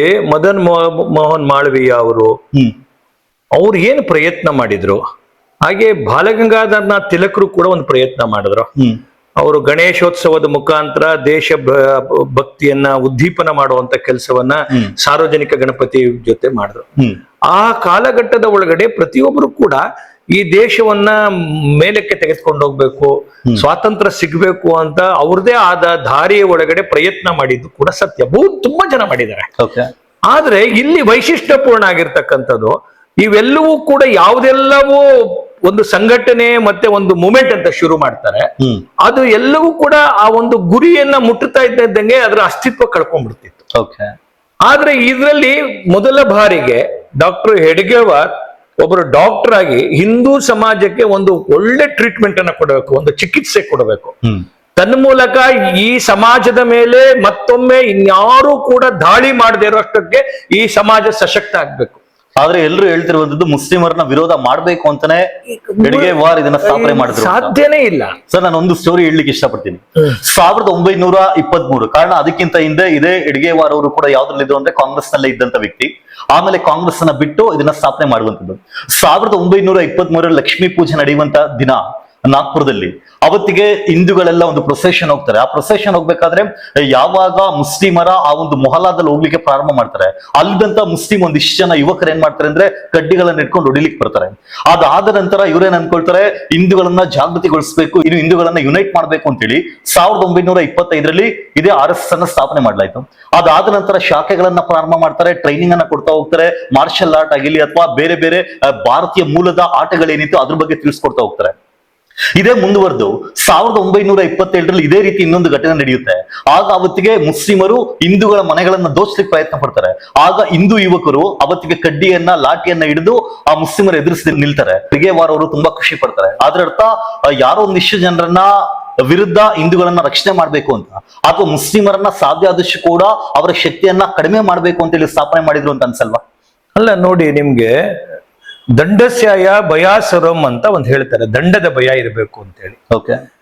ಯಾವ ಹಿಂದೂ ಸಮಾಜ ತನ್ನನ್ನೇ ತಾನು ರಕ್ಷಣೆ ಮಾಡ್ಕೊಳ್ಳದೆ ಇದ್ರೆ ಆ ಸಮಾಜಕ್ಕೆ ಎಲ್ಲಿ ಭವಿಷ್ಯ? ಯಾವ ಸಮಾಜ ತನ್ನ ಮೇಲೆ ಆಕ್ರಮಣ ಮಾಡಿದ್ರು ಕೂಡ ನಿಸ್ತೇಜವಾಗಿ ಅದನ್ನು ಸ್ವೀಕಾರ ಮಾಡಿದ್ರೆ ಅದಕ್ಕೆ ಪುರುಷ ಸಮಾಜ ಅಂತ ಕರೆಯೋದಿಲ್ಲ. ನಮ್ಮ ಸಮಾಜದ ಮೇಲೆ ಈ ಒಗ್ಗಟ್ಟಿಲ್ದಿರೋದಕ್ಕೆ, ಸಂಘಟನೆ ಇಲ್ದಿರೋದಕ್ಕೆ ಕಾರಣ ಸಲುವಾಗೇನೆ ಯಾರೋ ಒಬ್ಬ ಬಂದು ಬಾಬರ್ ಅಂತಕ್ಕಂಥವನು ಭವ್ಯ ರಾಮ ಮಂದಿರವನ್ನ ಧ್ವಂಸ ಮಾಡ್ತಾನೆ, ಇನ್ಯಾರೋ ಒಬ್ಬ ಖಿಲ್ಜಿ ಅಂತಕ್ಕಂಥವನು ಬಂದು ಇನ್ನೊಂದ್ ಕಡೆ ಲೂಟಿ ಮಾಡ್ತಾನೆ, ಔರಂಗಜೇಬ್ ಅಂತವನು ಪದೇ ಪದೇ ಪದೇ ಪದೇ ಹಿಂದೂ ಶ್ರದ್ಧಾ ಕೇಂದ್ರಗಳನ್ನ ದಾಳಿ ಮಾಡ್ತಾನೆ. ಅಂದ್ರೆ ಮೊಘಲರು, ತುರ್ಕರು, ಇತರರು ದೊಡ್ಡ ಪ್ರಮಾಣದಲ್ಲಿ ಪದೇ ಪದೇ ಪದೇ ಈ ದೇಶದ ಮೇಲೆ, ನಮ್ಮ ಶ್ರದ್ಧಾ ಕೇಂದ್ರಗಳ ಮೇಲೆ ಆಕ್ರಮಣ ಮಾಡ್ತಾರೆ. ಅದನ್ನ ಹಿಂದೂ ಆದಂತ ಪ್ರತಿಭಟಿಸ್ಬೇಕಾ ಬೇಡ? ಹಿಂದೂ ಆದಂತವನು ನಿಸ್ತೇಜವಾಗಿದ್ರೆ ಅದು ಹೇಗೆ ಒಂದು ಜೀವಂತ ಸಮಾಜ ಅಂತ ಆಗತ್ತೆ? ಅದಕ್ಕೆ ಎಲ್ಲಿ ಪೌರುಷ ಅಂತಕ್ಕಂಥದ್ದಾಗ್ತದೆ? ಇದೇ ಕಾರ್ಯವನ್ನ ಮಾಡಬೇಕು ಅಂತ, ಯಾವ ಕಾರ್ಯವನ್ನ ಯಾವ ಮಲಗಿರ್ತಕ್ಕಂಥ ಹಿಂದೂ ಸಮಾಜವನ್ನ ಎದ್ದೇಳಿಸಿ ಅವರಲ್ಲಿ ತಮ್ಮಲ್ಲಿ ಅಡಗಿರ್ತಕ್ಕಂಥ ಆ ಆತ್ಮಸ್ಥೈರ್ಯವನ್ನ ಉದ್ದೀಪನ ಮಾಡಿ ರಾಷ್ಟ್ರದ ಸಲುವಾಗಿ ಸಮಾಜದ ಸಲುವಾಗಿ ಅವ್ರು ಕಾರ್ಯ ಮಾಡಬೇಕು ಅನ್ನೋ ಸಲುವಾಗಿ ಈ ಇಡೀ ಒಂದು ಸಂಘಟನೆಯನ್ನ ಮಾಡಿರ್ತಕ್ಕಂಥದ್ದು. ನೀವು ಮಹಾತ್ಮ ಗಾಂಧಿ ಹೇಳ್ದಂಗೆ ಒಂದು ಕಪಾಲ ಕೊಡದ್ರೆ ಇನ್ನೊಂದು ಕಪಾಲ ಕೊಡಿ ಅನ್ನುವಂಥದ್ದು ಆಗಲ್ಲ. ಜಗತ್ತು ನಿಂತಿರ್ತಕ್ಕಂಥದ್ದು ಶಕ್ತಿ ಆಧಾರದ ಮೇಲೆ. ಇವತ್ತು ಯಾರು ಬಲಾಢ್ರ ಇರ್ತಾರೆ, ಯಾರು ಶಕ್ತಿ ಇರ್ತಾರೆ, ಅವ್ರಿಗೆ ಜಗತ್ತು ತಲೆ ಬಗ್ಸತ್ತೆ. ಇವತ್ತು ನಾವು ಅಶ್ವಂ ನೈವಂ ಗಜಂ ನೈವಂ ವ್ಯಾಘ್ರ ನೈವೇ ನೈವ ಚ ಅಜಾಪುತ್ರ ಬಲಿತತ್ಯ ದೇವೋ ದುರ್ಬಲ ಘಾತಕ ಅಂತ ಹೇಳ್ತೀವಿ. ಹಂಗಂದ್ರೆ ಇವತ್ತು ನಾವು ಯಾವ್ದನ್ನು ಬಲಿ ಕೊಡ್ತೀವಿ? ನಾವು ಕುರಿಯನ್ನ ಬಲಿ ಕೊಡ್ತೇವೆ. ನಾವು ಯಾರು ಹುಲಿಯನ್ನ ಬಲಿ ಕೊಡ್ತೀವಾ? ಯಾಕೆ ಹುಲಿ ಬಲಿ ಕೊಡೋದಿಲ್ಲ ಹೇಳಿ? ನಾವು ಹುಲಿ ಶಕ್ತಿ ಅಂತ, ಹುಲಿ ಸಾಮರ್ಥ್ಯ ಅಂತೇಳಿ, ಹುಲಿ ತಾಕತ್ತಿದೆ ಅಂತೇಳಿ. ಯಾರತ್ರ ಶಕ್ತಿ ಸಾಮರ್ಥ್ಯ ಇರತ್ತೆ, ಯಾರು ಆ ಒಂದು ಬಲವಾನ್ ಇರ್ತಾರೆ, ಬಲವಾನಿಂದ ಅವನು ಸಹಜವಾಗಿ ದೇಶ ಗೆಲ್ತಾನೆ, ಸಮಾಜ ಗೆಲ್ತಾನೆ. ನಾವು ಆ ಬಲ ಆಗಿರ್ತಕ್ಕಂಥದ್ದು ಬೇರೆ ಸಮುದಾಯದ ವಿರುದ್ಧ ಅಂತ ನಾವ್ಯಾಕೆ ಅನ್ಕೋಬೇಕು? ಈಗ ಯಾರೋ ಒಬ್ಬ ಪೈಲ್ವಾನ ಅವನು ಗರಡಿ ಒಳಗಡೆ ತನ್ನ ದಿನ ಅವನು ಸಾಧನೆ ಮಾಡ್ತಾನೆ ಅಂದ್ರೆ, ಇನ್ಯಾರೋ ಹೋಗ್ಬಿಟ್ಟು ಜಿಮ್ ಅಲ್ಲಿ ಸಾಧನೆ ಮಾಡ್ತಾನೆ ಅಂದ್ರೆ, ಇನ್ಯಾರೋ ಹೋಗ್ಬಿಟ್ಟು ಯೋಗ ಮಾಡಿ ಗಟ್ಟಿ ಆಗ್ತಾನೆ ಅಂತಂದ್ರೆ ಅದ್ರ ಅರ್ಥ ಬೇರೆ ಸಮುದಾಯದ ಮೇಲೆ ಅವನು ಹೊಡಿತಾನೆ ಅಂತಲ್ಲ. ತನ್ನ ಶರೀರ ಮಧ್ಯಮ ಕಲು ಧರ್ಮ ಸಾಧನ, ತನ್ನ ಶರೀರವನ್ನ ಧರ್ಮದ ಒಂದು ಕಾರ್ಯಕ್ಕೋಸ್ಕರ ಅವನು ಅಣಿ ಮಾಡ್ಕೊಳ್ತಾ ಇರ್ತಕ್ಕಂಥದ್ದು. ಅದೇ ರಾಷ್ಟ್ರ ಪ್ರೇಮ, ಅದೇ ರಾಷ್ಟ್ರಭಕ್ತಿ, ಅದೇ ಕೆಲಸವನ್ನ RSS ಮಾಡ್ತಿರ್ತಕ್ಕಂಥದ್ದು. ಇದೇ ರಾಷ್ಟ್ರ ಪ್ರೇಮ, ರಾಷ್ಟ್ರಭಕ್ತಿ ಬಗ್ಗೆ ಮಾತಾಡ್ತೀರಾ, ಆದ್ರೆ RSS ನ ಕೊಡುಗೆ ಭಾರತದ ಸ್ವಾತಂತ್ರ್ಯ ಸಂಗ್ರಾಮಕ್ಕೆ 0 ಅಂತ ಹೇಳ್ತಾರೆ. ಅದ್ರ ಬಗ್ಗೆ ಹೇಳೋದಾದ್ರೆ ನೋಡಿ, ಇಡೀ ಯಾರೆಲ್ಲ ಸ್ವತಃ ಡಾಕ್ಟರ್ ಯಡಿಗೆ ಅವರವರು, ಕೇಶವ ಬಲರಾಮಣ್ಯನ್ ನಮ್ಮ ಪರಮ ಪೂಜ್ಯ ಡಾಕ್ಟರ್ ಜಿ ಇದ್ದಾರೆ, ಅವರು ಕಾಂಗ್ರೆಸ್ ಇಂದ ಬಂದಂತದ್ದು. ಲಕ್ಷಾಂತರ ಸಂಘದ ಕಾರ್ಯಕರ್ತರು ಸ್ವಾತಂತ್ರ್ಯ ಹೋರಾಟದ ವೇದಿಕೆಯಲ್ಲಿ ಕೆಲಸ ಮಾಡಿದ್ರು. ಅವತ್ತೀಗ ಸ್ವಾತಂತ್ರ್ಯ ಹೋರಾಟದ ಬಗ್ಗೆ ಅಷ್ಟೆಲ್ಲ ಆಗ್ತಿದ್ರು ಕೂಡ ಅದ್ ಎಲ್ಲದರ ಮೇಲೆ ನೀವು ಏನು ಒಲವನ್ನ ಬಿಟ್ಟು ಯಾರು ಹಿಂದೂಗಳನ್ನ ಜಾಗೃತಗೊಳಿಸಬೇಕು ಅಂತ ಹೇಳಿ ತಪ್ಪು ತಿಳಿದಿದ್ದೀರಾ. ನೋಡಿ, ಸ್ವಾತಂತ್ರ್ಯ ಅಂತಕ್ಕಂಥದ್ದು ಗಳಿಸ್ಬೇಕು ಅನ್ನೋ ಸಲುವಾಗಿ ಒಂದು ವೇದಿಕೆ, ಅದು ಕಾಂಗ್ರೆಸ್. ಅದು Congress is not A political party, ಒಂದು ಪ್ಲಾಟ್ಫಾರ್ಮ್, ಒಂದು ಪೊಲಿಟಿಕಲ್ ಪ್ಲಾಟ್ಫಾರ್ಮ್. ಎಲ್ಲರೂ ಕೂಡ ಅವ್ರದೇ ಆದಂತ ಕೊಡುಗೆಯನ್ನ ಮಾಡಿದಿರಿ.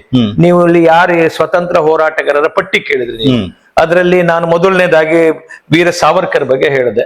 ಸಾವರ್ಕರ್ ಒಬ್ಬ ವ್ಯಕ್ತಿ ಬಹುಶಃ ಜೀವಂತವಾಗಿ ಇಷ್ಟು ವರ್ಷಗಳ ಕಾಲ ಆ ಕರಿನೀರಿನ ಶಿಕ್ಷೆಯನ್ನ ಅನುಭವಿಸಿ ತನ್ನನ್ನೇ ತಾನು ಈ ಸ್ವಾತಂತ್ರ್ಯದ ಯಜ್ಞಕ್ಕೆ ಸಮರ್ಪಣೆ ಮಾಡಿ ಈ ರಾಷ್ಟ್ರಕ್ಕೆ ಮುಂದೆ ಬರ್ತಕ್ಕಂತ ಗಂಡಾಂತರವನ್ನ ಎಚ್ಚರಿಸಿ 1942ರಲ್ಲೇ ಸೈನ್ಯಗೆ ಹಿಂದೂಗಳನ್ನ ಸೇರಿಸುವಂತ ಮಾಡ್ಬಿಟ್ಟು ಇವತ್ತು ಭಾರತದ ಸೈನ್ಯ ಉಳಿಯಕ್ಕೆ ಈ ಫಾರ್ಮೆಟ್ ಅಲ್ಲಿ ಕಾರಣ ಸಾವರ್ಕರ್.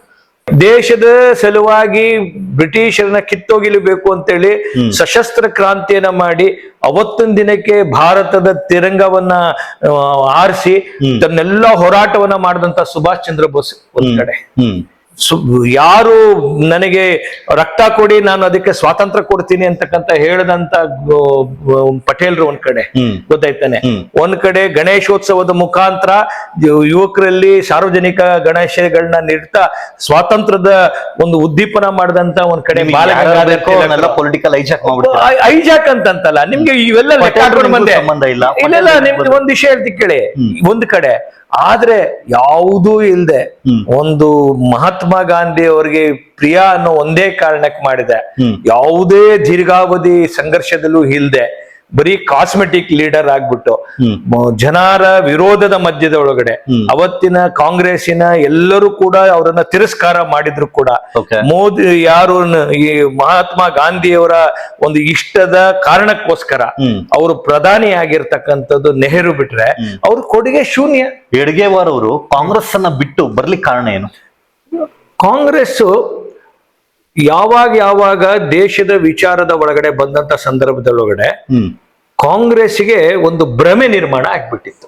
ಯಾವ ಭ್ರಮೆ? ಏನು ಭ್ರಮೆ ನಿರ್ಮಾಣ ಆಗ್ಬಿಟ್ಟಿತ್ತು ಅಂತಂದ್ರೆ, ಸ್ವಾತಂತ್ರ್ಯವನ್ನ ಗಳಿಸ್ಲಿಕ್ಕೋಸ್ಕರ ನಾವು ಮುಸಲ್ಮಾನರ ಗೆಳೆತನವನ್ನ ಬಯಸ್ಬೇಕು, ಮುಸಲ್ಮಾನರನ್ನ ಮನಸ್ಸನ್ನ ಗೆಲ್ಲಬೇಕು ಅಂತ ಬೇಕಿತ್ತಲ್ವಾ ಅವತ್ತಿಗೆ? ಅದು ಏನ್ ಅಗತ್ಯ ಏನಿರ್ಲಿಲ್ಲ. ಆದ್ರೆ ಅದಕ್ಕೆ ಸಲುವಾಗಿ ಏನು ತ್ಯಾಗ ಮಾಡಕ್ಕಾದ್ರೂ ಅವರು ಸರಿಗಿದ್ರು. ನಿಮ್ಗೆ ಉದಾಹರಣೆ ಹೇಳಬೇಕು ಅಂತ ಹೇಳಿ, 1925ರಲ್ಲಿ ಕಾಂಕಿನಾಡ ಅಧಿವೇಶನದ ಒಳಗಡೆ ಒಂದೇ ಮಾತರಮನ್ನ ಆಡ್ಬೇಕು ಅಂತ ನಿಶ್ಚಯ ಆಗತ್ತೆ. ಒಂದೇ ಮಾತರಮನ್ನ ಆಡ್ಬೇಕು ಅಂತ ಅವತ್ತಿನ ಏನು ಆ ಶ್ರೇಷ್ಠ ಗಾಯಕ ವಿಷ್ಣು ದಿಗಂಬರ ಪುಲ್ಲಸ್ಕರ್ ಬರ್ತಾರೆ. ಆದ್ರೆ ಅವತ್ತಿನ ಏನು ಆ ಒಂದು ಕಾಕಿನಾಡ ಅಧಿವೇಶನದ ಅಧ್ಯಕ್ಷರು ಮೌಲಾನಾ ಬ್ರದರ್ಸ್ ಇರ್ತಾರೆ. ಅವರು ನಮ್ಮ ಧರ್ಮಕ್ಕೆ ಈ ಹಿಂದೂ ಒಂದೇ ಮಾತರಂ ವಿರುದ್ಧ ಅಂತೇಳಿ ಅದನ್ನ ತಿರಸ್ಕಾರ ಮಾಡ್ತಾರೆ. ಮುಸಲ್ಮಾನರು ಬೇಜಾರು ಮಾಡ್ಕೊಳ್ತಾರೆ ಅನ್ನೋ ಸಲುವಾಗಿ ಒಂದೇ ಮಾತರಮನ್ನ ಆಡೋದ್ ನಿಲ್ಲಿಸ್ತಾರೆ ಕಾಂಗ್ರೆಸ್ನವರು. ಮೊದಲನೇ ಸ್ಟಾಂಜನ ಬಿಟ್ಟು ಮಿಕ್ಕಿದನ್ನ ಆಡೋದ್ ನಿಲ್ಲಿಸ್ತಾರೆ. ಮುಸಲ್ಮಾನರನ್ನ ಮೆಚ್ಚಿಸ್ಬೇಕು ಅನ್ನೋಕ್ಕೋಸ್ಕರ ಅವರು ರಘುಪತಿ ರಾಘವ ರಾಜಾರಾಮ್ ಪತೀತ ಪಾವನ ಸೀತಾರಾಮ್ ಈಶ್ವರ ಅಲ್ಲಾ ತೇರ ನಾಮ ಮಾಡ್ತಾರೆ. ಅಂದ್ರೆ ಅಲ್ಲನನ್ನ ರಾಮನ ಜೊತೆ ಜೋಡಿಸುವಂತ ಮಾಡ್ತಾರೆ. ಆದ್ರೆ ಇವ್ರು ಸೇರ್ಸಿದ್ದು. ಆದ್ರೆ ಇವರು ಮುಸಲ್ಮಾನರು ಇದರಿಂದ ತೃಪ್ತಿ ಆಗ್ತಾರೆ ಅಂತ ಏನ್ ಅನ್ಕೊಳ್ಳಿಲ್ಲ. ಅವ್ರೇನು ನಮ್ಗೆ ಈಶ್ವರನು ಅಲ್ಲ ಒಂದೇ ಅಂತ ಅವ್ರು ಅನ್ಕೊಳ್ಳಿಲ್ಲ. ಅವ್ರೇನು ಇವರು ಕಾಂಗ್ರೆಸ್ಸಿಗರು ಸೇರ್ಸಿದ್ರೆ ಅದನ್ನ ಆಡ್ಬೇಕು ಅಂತ ಮಾಡ್ಲಿಲ್ಲ, ಅದನ್ನ ತಿರಸ್ಕಾರ ಮಾಡಿದ್ರು. ಮತ್ತೆ ಮೊಟ್ಟ ಮೊದಲ ಬಾರಿಗೆ ಈ ದೇಶದ ತುಂಡರಿಸ್ಬೇಕು ಅಂತ ಹೇಳಿ ಏನು ಮಹಮ್ಮದ್ ಇಕ್ಬಾಲ್ ಕನ್ಸನ್ ಕಂಡಿದ್ರು, ಅದನ್ನ ಇವ್ರು ಯಾರು ಸಾರೆ ಜಹಾಸೆ ಬರ್ದಂತದ್ದು ಅದನ್ನ ಅವತ್ತೇನೆ ಬಹಳ ಖಂಡಾಖಂಡವಾಗಿ ಅದನ್ನ ತಿರಸ್ಕಾರ ಮಾಡೋದು ಬಿಟ್ಟು ಇವ್ರು ಹೇಗಾದ್ರೂ ಮುಸಲ್ಮಾನರನ್ನ ನಾನು ಓಲೈಸ್ಕೋಬೇಕು ಅನ್ನುವಂಥದ್ದು ಮಾಡಿದ್ರು. ಅವತ್ತು ಮಹಾತ್ಮ ಗಾಂಧಿ ಭಾರತವನ್ನ ತುಂಡರಿಸೋದ್ರ ಮುಂಚೆ ನನ್ನನ್ನ ತುಂಡರಿಸಿ ಅಂತ ಹೇಳಿದ್ರು. ಅವ್ರ ಕಣ್ಣು ಮುಂದೆ ಭಾರತ ತುಂಡಾಯ್ತು ನನ್ನ ಮಾಡಿ ಅಂತ ಅವರು ಯಾವ ತುಂಡಾದಂತ ಭಾರತಕ್ಕೆ ರಾಷ್ಟ್ರಪಿತ ಕತ್ತಿಯ ಭಾಷೆ ಮಾತನಾಡೋರಿಗೆ ಕತ್ತಿಯಿಂದನೇ ಉತ್ತರ ಕೊಡ್ತೀನಿ ಅಂತ ಸರ್ದಾರ್ ವಲ್ಲಭಭಾಯಿ ಪಟೇಲ್ ಹೇಳಿದ್ರೆ, ಕತ್ತಿಯ ಹೊಡೆತಕ್ಕೆ ಭಾರತ ಸೇರ್ತು, ಭಾರತ ವಿಭಜನೆ ಆಗಿದ್ದು, ವಿಭಜನೆ ಆದಂತ ಭಾರತದ ಗೃಹ ಮಂತ್ರಿ ಆಗ್ತಾರೆ. ಯಾರು? ಸರ್ದಾರ್ ಪಟೇಲ್. ಅರ್ಥ ಆಯ್ತಾ? ರಾವಿ ನದಿ ನನಗೆ ಕನಸು, ನನ್ನ ಇದು ಏನು 1947 ಏನು ಒಂದು ಮಧ್ಯರಾತ್ರಿಯ ಫ್ರೀಡಮ್ ಆಫ್ ಸ್ಪೀಚ್ ಅಂತ ಬಹಳ ದೊಡ್ಡ ಏನು ನೆಹರು ಮನ ಇದೆ, ಟ್ರಸ್ಟ್ ವಿತ್ ದ ಡೆಸ್ಟಿನಿ. ಹಾಗಾದ್ರೆ ಈ ಡೆಸ್ಟಿನಿ ಒಳಗಡೆ ಭಾರತದ ವಿಭಜನೆ ನಿಶ್ಚಯ ಆಗಿತ್ತಾ? ಅವ್ರು ಹೇಳ್ತಾರಲ್ಲ, ಯಾಂದೋ ನಿಶ್ಚಯವಾದಂತ ಸುಮುಹೂರ್ತ ಅಂದ್ರೆ ಯಾವತ್ತೋ ನಿಶ್ಚಯ ಆಗಿತ್ತ ಭಾರತ ವಿಭಜನೆ ಆಗ್ಬೇಕು ಅಂತ. ಸುಮುಹೂರ್ತ ಫಿಕ್ಸ್ ಆಗ್ಬಿಟ್ಟಿದ್ದ, ಡೆಸ್ಟಿನಿ ಹ್ಯಾಸ್ ಬಿನ್ ಫಿಕ್ಸ್ಡ್. ನೆಹರುಗೆ ಡೆಸ್ಟಿನಿ ಫಿಕ್ಸ್ ಆಗ್ಬಿಟ್ಟಿದ್ದ, ನಮ್ ದೇಶ ತುಂಡರಿಯತ್ತೆ, ಆ ತುಂಡಾರದಂತ ಭಾರತದ ಪ್ರಧಾನಿ ಆಗ್ತೀನಿ, ಕಣ್ಮುಂದೆ ದೇಶದೊಳಗಡೆ 20 ಲಕ್ಷಕ್ಕಿಂತ ಕೋಟಿಗಿಂತ ನಮ್ಮ ಭಾರತೀಯರ ರಕ್ತ ಹರಿಯತ್ತೆ ಅಂತೇಳಿ. ಅದೇನ್ ಅನ್ಸಿರ್ಲಿಲ್ಲ ನೆಹರುಗೆ. ಇವತ್ತಿಗೂ ಅಖಂಡ ಭಾರತದ ಕನಸಿದ್ಯಾ RSS ಅವ್ರಿಗೆ? 100ಕ್ಕೆ 100. ನನ್ನ ಜೀವನದ ನಾನು ಹೇಳ್ತಿ ಕೇಳಿ, ನಾನೀಗ ಮಹೇಶ್ ಏನ್ ಮಾತಾಡ್ತೇನೆ, ನನ್ನ ಆದಂತ ಏನಾದ್ರು ಕನಸು ಏನಾರಿದ್ರೆ ಅಖಂಡ ಭಾರತನೇ. ಅದ್ರಲ್ಲಿ ಎರಡನೇ ಮಾತು. RSS ಮಾತೃ ಸಂಸ್ಥೆ, ಆದ್ರೆ ಪೊಲಿಟಿಕಲ್ ವಿಂಗ್ ಬಂದು ಬಿಜೆಪಿ ಅಂತ ಹೇಳಲಾಗುತ್ತೆ. ಆದ್ರೆ ಇದೇ ಬಿಜೆಪಿ ಅಥವಾ NDA ಅಧಿಕಾರಕ್ಕೆ ಬಂದು 12ರಿಂದ 13 ವರ್ಷ ಆಗ್ತಾ ಬಂತು. ಆದ್ರೆ ಇಲ್ಲಿವರೆಗೂ ಪಾಕ್ ಆಕ್ರಾಂತ ಕಾಶ್ಮೀರ ಏನು POK ವಶಪಡಿಸ್ಕೊಳ್ಳಿಕ್ ಆಗ್ಲಿಲ್ಲ, ಇನ್ನೇನು ಅಖಂಡ ಭಾರತ ಮಾಡ್ತಾರೆ ಅಂತ ಕೇಳ್ತಿರುವಂತದ್ದು. ಅಲ್ಲ ನೋಡಿ, ಎಲ್ಲಕ್ಕೂ ಒಂದು ಕಾಲ ಅಂತಕ್ಕಂಥದ್ದು ಕೂಡಿ ಬರಬೇಕು. ಏನು 2014 ಮುಂಚೆ ಇದ್ದಂತ ಭಾರತನು 2014ರಿಂದ ಇವತ್ತು 2026 ತನಕ ಭಾರತ ನಾವೇ ನೋಡ್ತೀವಿ ಎಷ್ಟು ಬದಲಾಗಿದೆ ಅಂತ. ಯಾವ ಆವಾಡಿಗರ ಭಾರತ ಅಂತ ನಮ್ಮನ್ನ ನಗಾಡ್ತಾ ಇದ್ರು. ನಾವು ಬೇಡುವ ಭಾರತವಾಗಿ ಇದ್ವಿ, ಬೇರೆ ಜಗತ್ತಿನಲ್ಲಿ ಭಿಕ್ಷಾ ಪಾತ್ರ ಅಂತ ಮಾತಾಡ್ತಾ ಇದ್ವಿ. ಆದ್ರೆ ಇವತ್ತು ಭಾರತ ಇವತ್ತು ಬದಲಾಗಿರ್ತಕ್ಕಂಥ ಭಾರತ. ಇವತ್ತು ಜಿಯೋ ಪೊಲಿಟಿಕಲ್ ಸಿಚುಯೇಷನ್ ಒಳಗಡೆ ಭಾರತ ಇವತ್ತು ಜಗತ್ತಿನಲ್ಲಿ ಅತ್ಯಂತ ಬಲಾಢ್ಯ ರಾಷ್ಟ್ರವಾಗಿ ಹೊರಹೊಮ್ಮತಿರ್ತಕ್ಕಂಥದ್ದು. ಏನು ಭಾರತ ಸಾಫ್ಟ್ ಸ್ಟೇಟ್ ಅಂತ ಅನ್ಕೊಂಡಿದ್ರು, ಭಾರತ ಸಾಫ್ಟ್ ಸ್ಟೇಟ್ ಅಲ್ಲ, ಭಾರತ ಒಂದು ಹಾರ್ಡ್ ಸ್ಟೇಟ್ ಅಂತ ಹೇಳಿ ಅಂತ. ಅಂದ್ರೆ ಎಲ್ಲಿ ತನಕ ಬದಲಾಗಿದೆ ಭಾರತ ಅಂತಂತಂದ್ರೆ, ನಮ್ ಮೇಲೆ ಯಾರು ಒಂದು ಕೆಟ್ಟ ದೃಷ್ಟಿ ಮಾಡಿದ್ರೆ ನಾವು ಗುಸ್ಕರ್ ಮಾರುಂಗ ಅಂತ, ಅಂದ್ರೆ ನಾವು ನಿಮ್ಮನ್ನು ನುಗ್ಗಿ ಹೊಡಿತೀವಿ ಅನ್ನೋಷ್ಟ್ರ ಮಟ್ಟಿಗೆ ಇವತ್ತು ಭಾರತ ಇವತ್ತು ಬದಲಾಗಿರ್ತದೆ. ಇದೇ ಭಾರತದ ಮೇಲೆ ಅಮೆರಿಕ ಪ್ರೆಷರ್ ಅನ್ನ ಹಾಕುವಂತದ್ದು ಯಾವ ರೀತಿ ಅಂದ್ರೆ, ನೀವು ಇರಾನಿಂದ ಕಚ್ಚಾ ತೆಲವನ್ನ ಆಮದು ಮಾಡ್ಕೊಳ್ಬೇಡಿ ಅಂತ ನಾವು ಅವರಿಂದ ಆಮದು ಮಾಡ್ಕೊಳ್ಳೋದನ್ನ ಕಡಿಮೆ ಮಾಡ್ತೀವಿ.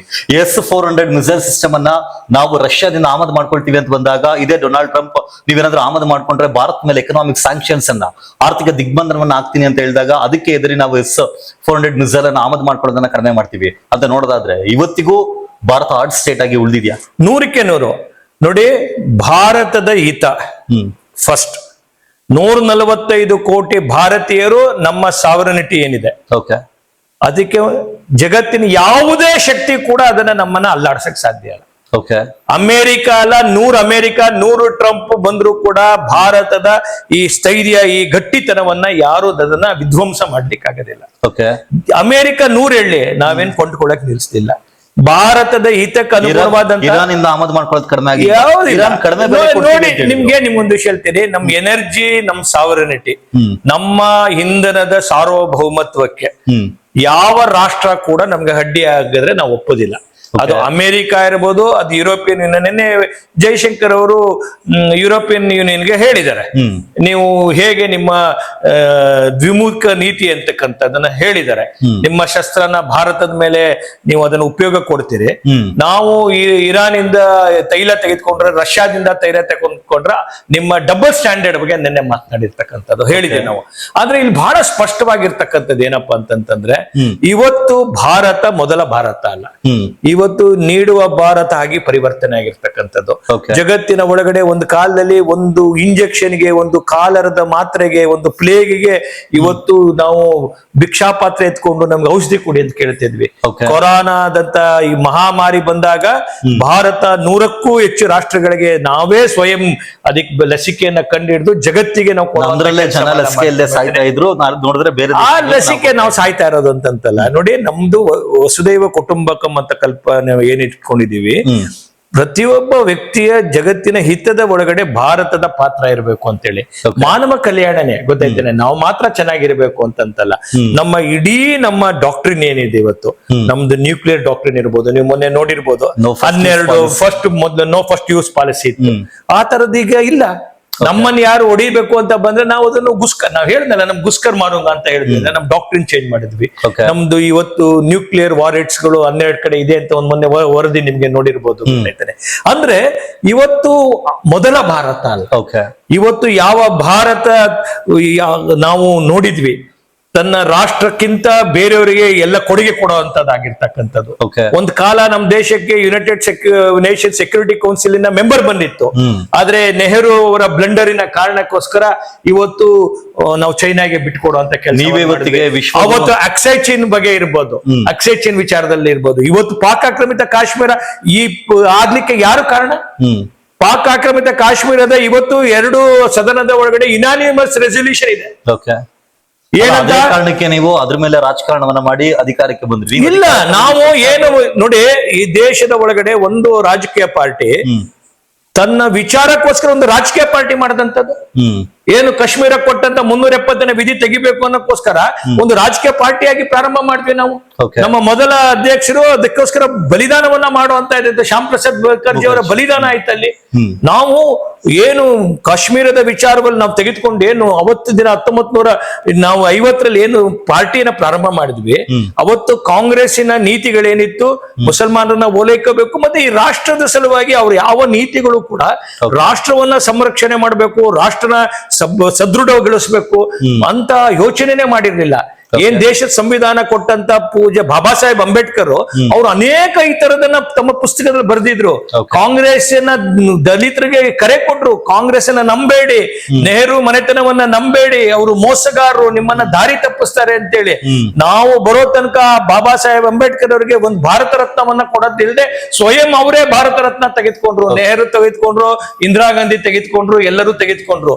ಅವರು ಮಾಡಿದಂತ 370ನೇ ವಿಧಿಯ ಬ್ಲಂಡರ್ ಈ ದೇಶದ ಒಳಗಡೆ 60,000 ಜನ ಸೈನಿಕರು ಸಾಯ್ಬೇಕಾಯ್ತು. ಅದೇ ಬಿಜೆಪಿಯ ಎಂಪಿಗಳು ಅಥವಾ ಬಿಜೆಪಿಯ ಕಾರ್ಯಕರ್ತರು ಹೇಳ್ತಾರೆ, ಈಗ ನೀವೇನ್ ಡಾಕ್ಟರ್ ಬಿ ಆರ್ ಅಂಬೇಡ್ಕರ್ ಅಂತ ಹೇಳ್ತಿದ್ರ, ನಾವು ಅಧಿಕಾರಕ್ಕೆ ಬಂದಿದ್ದೆ ಡಾಕ್ಟರ್ ಬಿ ಆರ್ ಅಂಬೇಡ್ಕರ್ ಬರೆದಿರುವಂತ ಸಂವಿಧಾನವನ್ನ ಬದಲಾಯಿಸೋದಕ್ಕೆ ಅಂತ ಹೇಳಿ ನಿಮ್ಮ ಎಂಪಿ ಹೇಳುವುದು. ಯಾರೋ ಮೂರ್ಖ, ನಿಮ್ಗೆ ಒಂದು ವಿಷಯ ಹೇಳ್ತೀನಿ ಕೇಳಿ.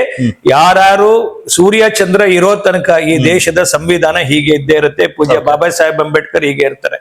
ಬಾಬಾ ಸಾಹೇಬ್ ಅಂಬೇಡ್ಕರ್ ಬಗ್ಗೆ ನಮ್ಗಿದ್ದಷ್ಟು ತೀವ್ರತೆ, ನಮ್ಗಿದ್ದಷ್ಟು ಕಾಳಜಿ, ನಮ್ಗಿದ್ದಷ್ಟು ಗೌರವ, ಅವರ ಅಣತಿಯಂತೆ ಅವ್ರ ಏನೇನು ಅಪೇಕ್ಷೆ ಮಾಡಿದ್ರೆ ಅದೆಲ್ಲವೂ ನಾವು ಮಾಡಿದೀವಿ.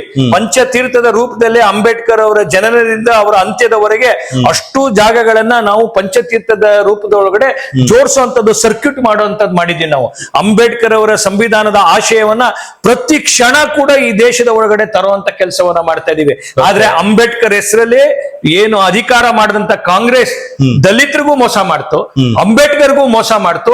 ಪ್ರತಿ ಕ್ಷಣ ಇವತ್ತು ಕೂಡ ಪ್ರಿಯಾಂಕಾ ಖರ್ಗೆ ಯಾವ ಪೂಜ್ಯ ಬಾಬಾ ಸಾಹೇಬ್ ಅಂಬೇಡ್ಕರ್ ಕೊಟ್ಟಂತ ಸಂವಿಧಾನದ ಏನ್ ಮೀಸಲಾತಿ ಸೌಲಭ್ಯ ಪಡೆದುಕೊಂಡು ಇವತ್ತು ಅದ್ರ ಲಾಭ ಮಾಡ್ಕೊಂಡು ಪದೇ ಪದೇ ಚುನಾವಣೆಯಲ್ಲಿ ಗೆದ್ಬಿಟ್ಟು ಅಂಬೇಡ್ಕರ್ ಬೆನ್ನಿಗೆ ಚೂರಿ ಅಂತಲ್ಲ ಭಾರತದ ಸಂವಿಧಾನಕ್ಕೆ ಚೂರಿ ಹಾಕೋ ಕೆಲಸವನ್ನ ಮಾಡ್ತಿದ್ದಾರೆ. ಓಕೆ, ಅಂಬೇಡ್ಕರ್ ಅವರ ಕನಸನ್ನ, ಅಂಬೇಡ್ಕರ್ ಅವರ ಚುನಾವಣೆಯನ್ನ, ಅಂಬೇಡ್ಕರ್ ಪ್ರತಿಯೊಂದು ಆಶಯವನ್ನ ಧ್ವಂಸ ಮಾಡಿದಂಥದ್ದು ಕಾಂಗ್ರೆಸ್. ಓಕೆ.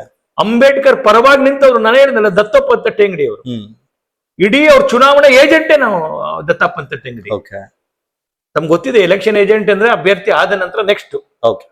ಇಷ್ಟೆಲ್ಲ ಇದ್ರೂ ಕೂಡ ಅನಾವಶ್ಯಕವಾಗಿ ಈ RSS BJP ಗುಮ್ಮವನ್ನ ತೋರಿಸ್ತಾ ಕಾಂಗ್ರೆಸ್ ಅವರು, ಅವ್ರು ಬಂದ್ಬಿಟ್ರೆ ಹೀಗ್ ಮಾಡ್ಬಿಡ್ತಾರಂತೆ, ಅವ್ರು ಬಂದ್ರೆ ಹೀಗ್ ಮಾಡ್ತಾರೆ ಅಂತೇಳಿ ಬಿಜೆಪಿ ಅವ್ರು ಹಂಗೆ ಸುಮ್ನೆ ಆತರ ಸ್ಟೇಟ್ಮೆಂಟ್ ಕೊಡ್ತಾರೆ. ಇಲ್ಲ ನೋಡಿ, ನಿಮ್ಗೊಂದು ಮಾತು ಹೇಳ್ತೀನಿ ಕೇಳಿ. ನಾನು ಬಹಳ ಸ್ಪಷ್ಟವಾಗಿ ಹೇಳ್ತಾ ಇದ್ದೀನಿ, ಭಾರತೀಯ ಜನತಾ ಪಾರ್ಟಿಯ ವಕ್ತಾರನಾಗಿ ಹೇಳ್ತಾ ಇದ್ದೀನಿ, ಸೂರ್ಯ ಚಂದ್ರ ಇರೋ ತನಕ ಕೂಡ ಈ ಸಂವಿಧಾನ ಬಹಳ ವೈಬ್ರೆಂಟ್ ಆಗಿರ್ತದೆ. ಪೂಜ್ಯ ಬಾಬಾ ಸಾಹೇಬ್ ಅಂಬೇಡ್ಕರ್ ಏನು ಖಾತ್ರಿ ಕೊಟ್ಟಿದ್ದಾರೆ, ಸಂವಿಧಾನದ ಒಳಗಡೆ ಒಬ್ಬ ಮನುಷ್ಯನಿಗೆ ಕೊಟ್ಟಿರ್ತಕ್ಕಂಥ ಖಾತ್ರಿ, ದೇವ್ರು ಕೊಡ್ತಾರೋ ಬಿಡ್ತಾರೋ ಗೊತ್ತಿಲ್ಲ, ದೇವ್ರ ಹತ್ರ ನೀವು ಬೇಡ್ಕೊಂಡಿದ್ದೆಲ್ಲ ಸಿಗತ್ತೋ ಬಿಡತ್ತೋ ಗೊತ್ತಿಲ್ಲ. ಆದ್ರೆ ನಮ್ ಭಾರತದ ಸಂವಿಧಾನ ನಮ್ಗೆ ನಾವು ಬೇಡಿದ್ದು ಕೇಳಿದ್ದು ನಮ್ ಬದುಕಿಗೆ ಕಟ್ಲಿಕ್ಕೆ ಕೊಟ್ಟಿರ್ತಕ್ಕಂಥ ಒಂದು ಭರವಸೆ ಅಂತೂ ಕೊಟ್ಟಿರ್ತಕ್ಕಂಥದ್ದು. ಕತ್ತಲೆ ಒಳಗಡೆ ಏನಾರು ಒಂದು ಬೆಳಕಿದ್ರೆ ಅದು ಭಾರತದ ಸಂವಿಧಾನ. ಭಾತೃತ್ವಕ್ಕೆ ಒಂದು ಅರ್ಥ ಇದ್ರೆ ಅದು ಭಾರತದ ಸಂವಿಧಾನ. ಶ್ರೇಷ್ಠತೆಗೆ ಒಂದು ಅರ್ಥ ಇದ್ರೆ ಅದು ಭಾರತದ ಸಂವಿಧಾನ. ಭಾರತದ ಸಂವಿಧಾನ ಅಂತಂದ್ರೆ ಭಾರತದ ಸಂಸ್ಕೃತಿ ಏನಿದೆ ಆ ಸಂಸ್ಕೃತಿಯನ್ನ ಎಲ್ಲ ಒಳಗೊಂಡಿರ್ತಕ್ಕಂಥದ್ದು. ನಮ್ಮ ಭಾರತ ದೇಶ ಅಂತಕ್ಕಂಥದ್ದು ಏನಿದೆ ಅದು ಜಗತ್ತಿನ ಒಳಗಡೆ ಒಂದು ಶ್ರೇಷ್ಠ ರಾಷ್ಟ್ರ ಆಗ್ಬೇಕು ಅನ್ನುವಂತ ಅತ್ಯಂತ ದಿಶೆ ಒಳಗಡೆ ಕಟ್ಟಿರ್ತಕ್ಕಂಥ ಸಂವಿಧಾನ. ಸಂವಿಧಾನದ ಆಶಯ ಒಳಗಡೆ ಏನು ಆ ಒಂದು ರಚನೆ ಆದಂತ ಸಂದರ್ಭದಲ್ಲಿ ಸುಮಾರು ಒಂದು 15-20 ಮಹಾಪುರುಷರ ಫೋಟೋಗಳಿದೆ. ಅದಲ್ಲ, ಅವೆಲ್ಲವೂ ಪ್ರೇರಣಾ ಸ್ತೋತ್ರ. ಮುಂದಿನ ದಿನಗಳಲ್ಲಿ ನಮ್ಮ ರಾಷ್ಟ್ರ ರಾಮರಾಜ್ಯವಾಗಿ ಆಗ್ಬೇಕು ಅಂತಕ್ಕಂಥ ಕನ್ಸ್ಕಂಡ ಆ ಭವ್ಯ ಒಂದು ಸಂವಿಧಾನವನ್ನು ರಚನೆ ಮಾಡಿದಂಥದ್ದು. ಆದ್ರೆ ದುರ್ದೈವ, ಕಾಂಗ್ರೆಸ್ ಯಾವುದೆಲ್ಲವೂ ನಾವು ಶ್ರೇಷ್ಠ ಅಂತ ಭಾವಿಸ್ತೀವಿ ಅದನ್ನ ಅವ್ರು ಕನಿಷ್ಠ ಅಂತ ಭಾವಿಸಿದ್ರು. ನಾವು ರಾಮ ಶ್ರೇಷ್ಠ ಅಂದ್ರೆ ಅವರು ರಾಮ ಕನಿಷ್ಠ ಅಂತ ಹೇಳ್ತಾರೆ. ಯಾವುದು ಭಗವದ್ಗೀತೆ ದೊಡ್ಡದು ಅಂತಂದ್ರೆ ಇಲ್ಲ ಭಗವದ್ಗೀತೆ ಅಲ್ಲ ಅಂತ ಹೇಳ್ತಾರೆ. ಸಂಸ್ಕೃತ ಪ್ರಾಚೀನ ಭಾಷೆ ಅಂತಂದ್ರೆ ಅಲ್ಲ ಬೇರೆ ಅಂತ ಹೇಳ್ತಾರೆ. ಯಾವುದು ನಾವು ಗೌರವ, ಗೋವು ಮಾತಾ ಅದು ತಾಯಿ, ಅದು ನಮ್ಮನ್ನ ಇನ್ನೊಂದು ನಮ್ ತಾಯಿ ಬಿಟ್ಟು ನಮ್ಮನ್ನ ಪೋಷಿಸ್ತಕ್ಕಂಥದ್ದು ಗೋವು ಅಂತಂತಂದ್ರೆ ಇಲ್ಲ ಗೋಹತ್ಯೆಗೆ ಅವಕಾಶ ಮಾಡ್ಕೊಡ್ತಾರೆ. ಅಂದ್ರೆ ಕಾಂಗ್ರೆಸ್ ತನ್ನ ಸ್ವಾರ್ಥಕ್ಕೋಸ್ಕರ, ಒಂದು ಮತ ಬ್ಯಾಂಕ್ ರಾಜಕಾರಣಕ್ಕೋಸ್ಕರ ಎಲ್ಲವನ್ನೂ ಕಾಂಪ್ರಮೈಸ್ ಮಾಡ್ತಾ ಬಂದಿರೋದ ಕಾರಣಕ್ಕೆ ಸಂಘನೂ ಹುಡ್ತು. ಸಂಘದ ಮುಖಾಂತರ ರಾಜಕೀಯ ವೇದಿಕೆ ಆಗಿ ಭಾರತೀಯ ಜನಸಂಘ ಇವತ್ತು ಬಿಜೆಪಿ ರೂಪಾಂತರಗೊಂಡಿರ್ತಕ್ಕಂಥದ್ದು. ಏನ್ ಈ ಒಂದು ನಮ್ಮ ದೇಶದ ಮೇಲೆ ನಿಲುವುಗಳಿಂದಲೇ ಭಾರತೀಯ ಜನತಾ ಪಕ್ಷ ಇವತ್ತಿಗೆ ಭಾರತದ ಅಥವಾ ಜಗತ್ತಿನ ಅತಿ ದೊಡ್ಡ ಪಕ್ಷ ಬೆಳೆದಿತ್ತು ಅನ್ಸುತ್ತೆ. ತಪ್ಪೇನಿಲ್ಲ, ಅದು ಒಂದು ಕಾರಣ ಇರಬಹುದು. ಅದು ಒಂದು ಕಾರಣ ಇರಬಹುದು. ಕಾಂಗ್ರೆಸ್ಸಿನ ಅನೇಕ ತಪ್ಪುಗಳು ಅದು ಒಂದು ಕಾರಣ ಇದೆ. ನಾನೇನ್ ಇಲ್ಲ ಅಂತ ಹೇಳ್ತಿಲ್ಲ. ನಾನು ಪ್ರಾರಂಭದಲ್ಲಿ ನಿಮ್ಗೆ ಹೇಳಿದ್ನಲ್ಲ, ಯಾರೆಲ್ಲರೂ ಕೂಡ ಸಂಘ ಬಹಳ ಸ್ಪಷ್ಟ ಮಾಡಿದೆ, ಮೊನ್ನೆನೂ ಮಾಡಿದೆ, ನಮ್ಮ ವಿಚಾರವನ್ನ, ನಮ್ಮ ರಾಷ್ಟ್ರ ಫಸ್ಟ್ ಅಂತಕ್ಕಂಥ ವಿಚಾರವನ್ನ, ನಮ್ಮ ಸಂಸ್ಕೃತಿ ಫಸ್ಟ್ ಅನ್ನೋ ವಿಚಾರವನ್ನ, ನಮ್ಮ ದೇವತೆಗಳು, ನಮ್ಮ ಮಹಾಪುರುಷಗಳು, ನಮ್ಮ ಪೂರ್ವಿಕರು ಶ್ರೇಷ್ಠರು ಅನ್ನೋದು ಯಾರೆಲ್ಲ ಭಾವಿಸ್ತಾರೆ, ಯಾವ ರಾಜಕೀಯ ಪಾರ್ಟಿ ಮಾಡಿದ್ರು ನಾವು ಅದಕ್ಕೆ ಬೆಂಬಲ ಕೊಡ್ತೀವಿ ಅಂತ.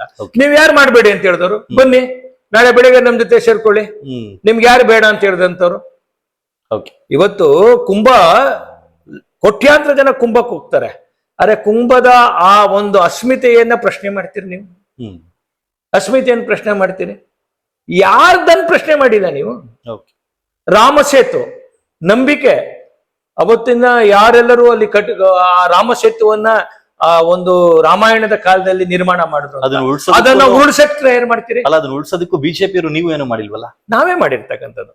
ರಾಮ ಸೇತು ಹೋರಾಟವನ್ನ ನಾವು ತೆಗೆದುಕೊಂಡಿದ್ವಿ. ಕೋರ್ಟ್ ಒಳಗಡೆ ಸುಬ್ರಹ್ಮಣ್ಯ ಸ್ವಾಮಿ ಮಾಡಿರ್ಬೋದು, ಅದ್ರ ಮೇಲೆ ನಾನು ಕೇಸ್ ಹಾಕ್ಸ್ಕೊಂಡಿದ್ದೀನಿ ರಾಮ ಸೇತು ಹೋರಾಟಕ್ಕೆ ಸಂದರ್ಭದಲ್ಲಿ. ಆಯ್ತಾ?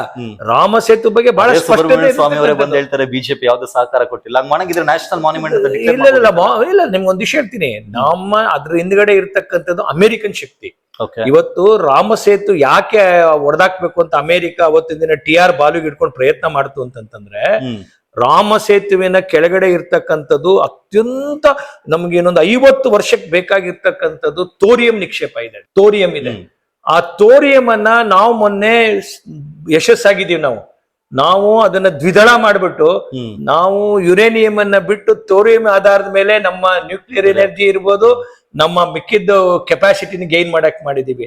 ಒಂದ್ ವೇಳೆ ಅದನ್ನ ಬ್ರೇಕ್ ಆಗಿ ನೀರಲ್ಲಿ ಕೊಚ್ಚೋಗ್ಬಿಟ್ರೆ ಭಾರತನ ಹಾಳು ಮಾಡಬಾರ್ದು ಅಂತ ಧೂರ್ತ ಲಕ್ಷಣದಿಂದ ಅಮೆರಿಕ ಮಾಡಿದಂತ ಷಡ್ಯಂತ್ರ, ಅದನ್ನ ರಾಮಸೇತು ಅಮೆರಿಕ ಷಡ್ಯಂತ್ರಕ್ಕೆ ಅವತ್ತು ನಿಮ್ಗೊಂದು ವಿಷಯ ಗೊತ್ತಿರ್ಲಿ, ಹ್ಮ್ ಮೊಟ್ಟ ಮೊದಲ ಬಾರಿಗೆ ದೇಶದ ಒಳಗಡೆ ಹ್ಮ್ ಸಿಎ ಏಜೆಂಟ್ ಇಲ್ಲದೆ ಹ್ಮ್ ಒಂದು ಕ್ಯಾಬಿನೆಟ್ ಇದೆ, ಅದು ವಾಜಪೇಯಿ ಸರ್ಕಾರ. ಓಕೆ. ಅಲ್ಲಿವರೆಗಡೆ ಸಿಎ ಏಜೆಂಟ್ಗಳು ಕ್ಯಾಬಿನೆಟ್ ಒಳಗಡೆ ಇರ್ತಿದ್ರು. ಹ್ಮ್ ನಮ್ಮ ದೇಶದ ಏನು ನಮ್ಮ ಅಣು ನಾವು ಸ್ಫೋಟವನ್ನ ಮಾಡ್ಬಿಟ್ಟು ಏನು ಪರೀಕ್ಷೆಯನ್ನ ಮಾಡ್ಬೇಕಾಯ್ತು, ಹ್ಮ್ ಅದು ಅಮೆರಿಕಕ್ಕೆ ತಿಳಿದು ಬಿಡ್ತಿತ್ತು.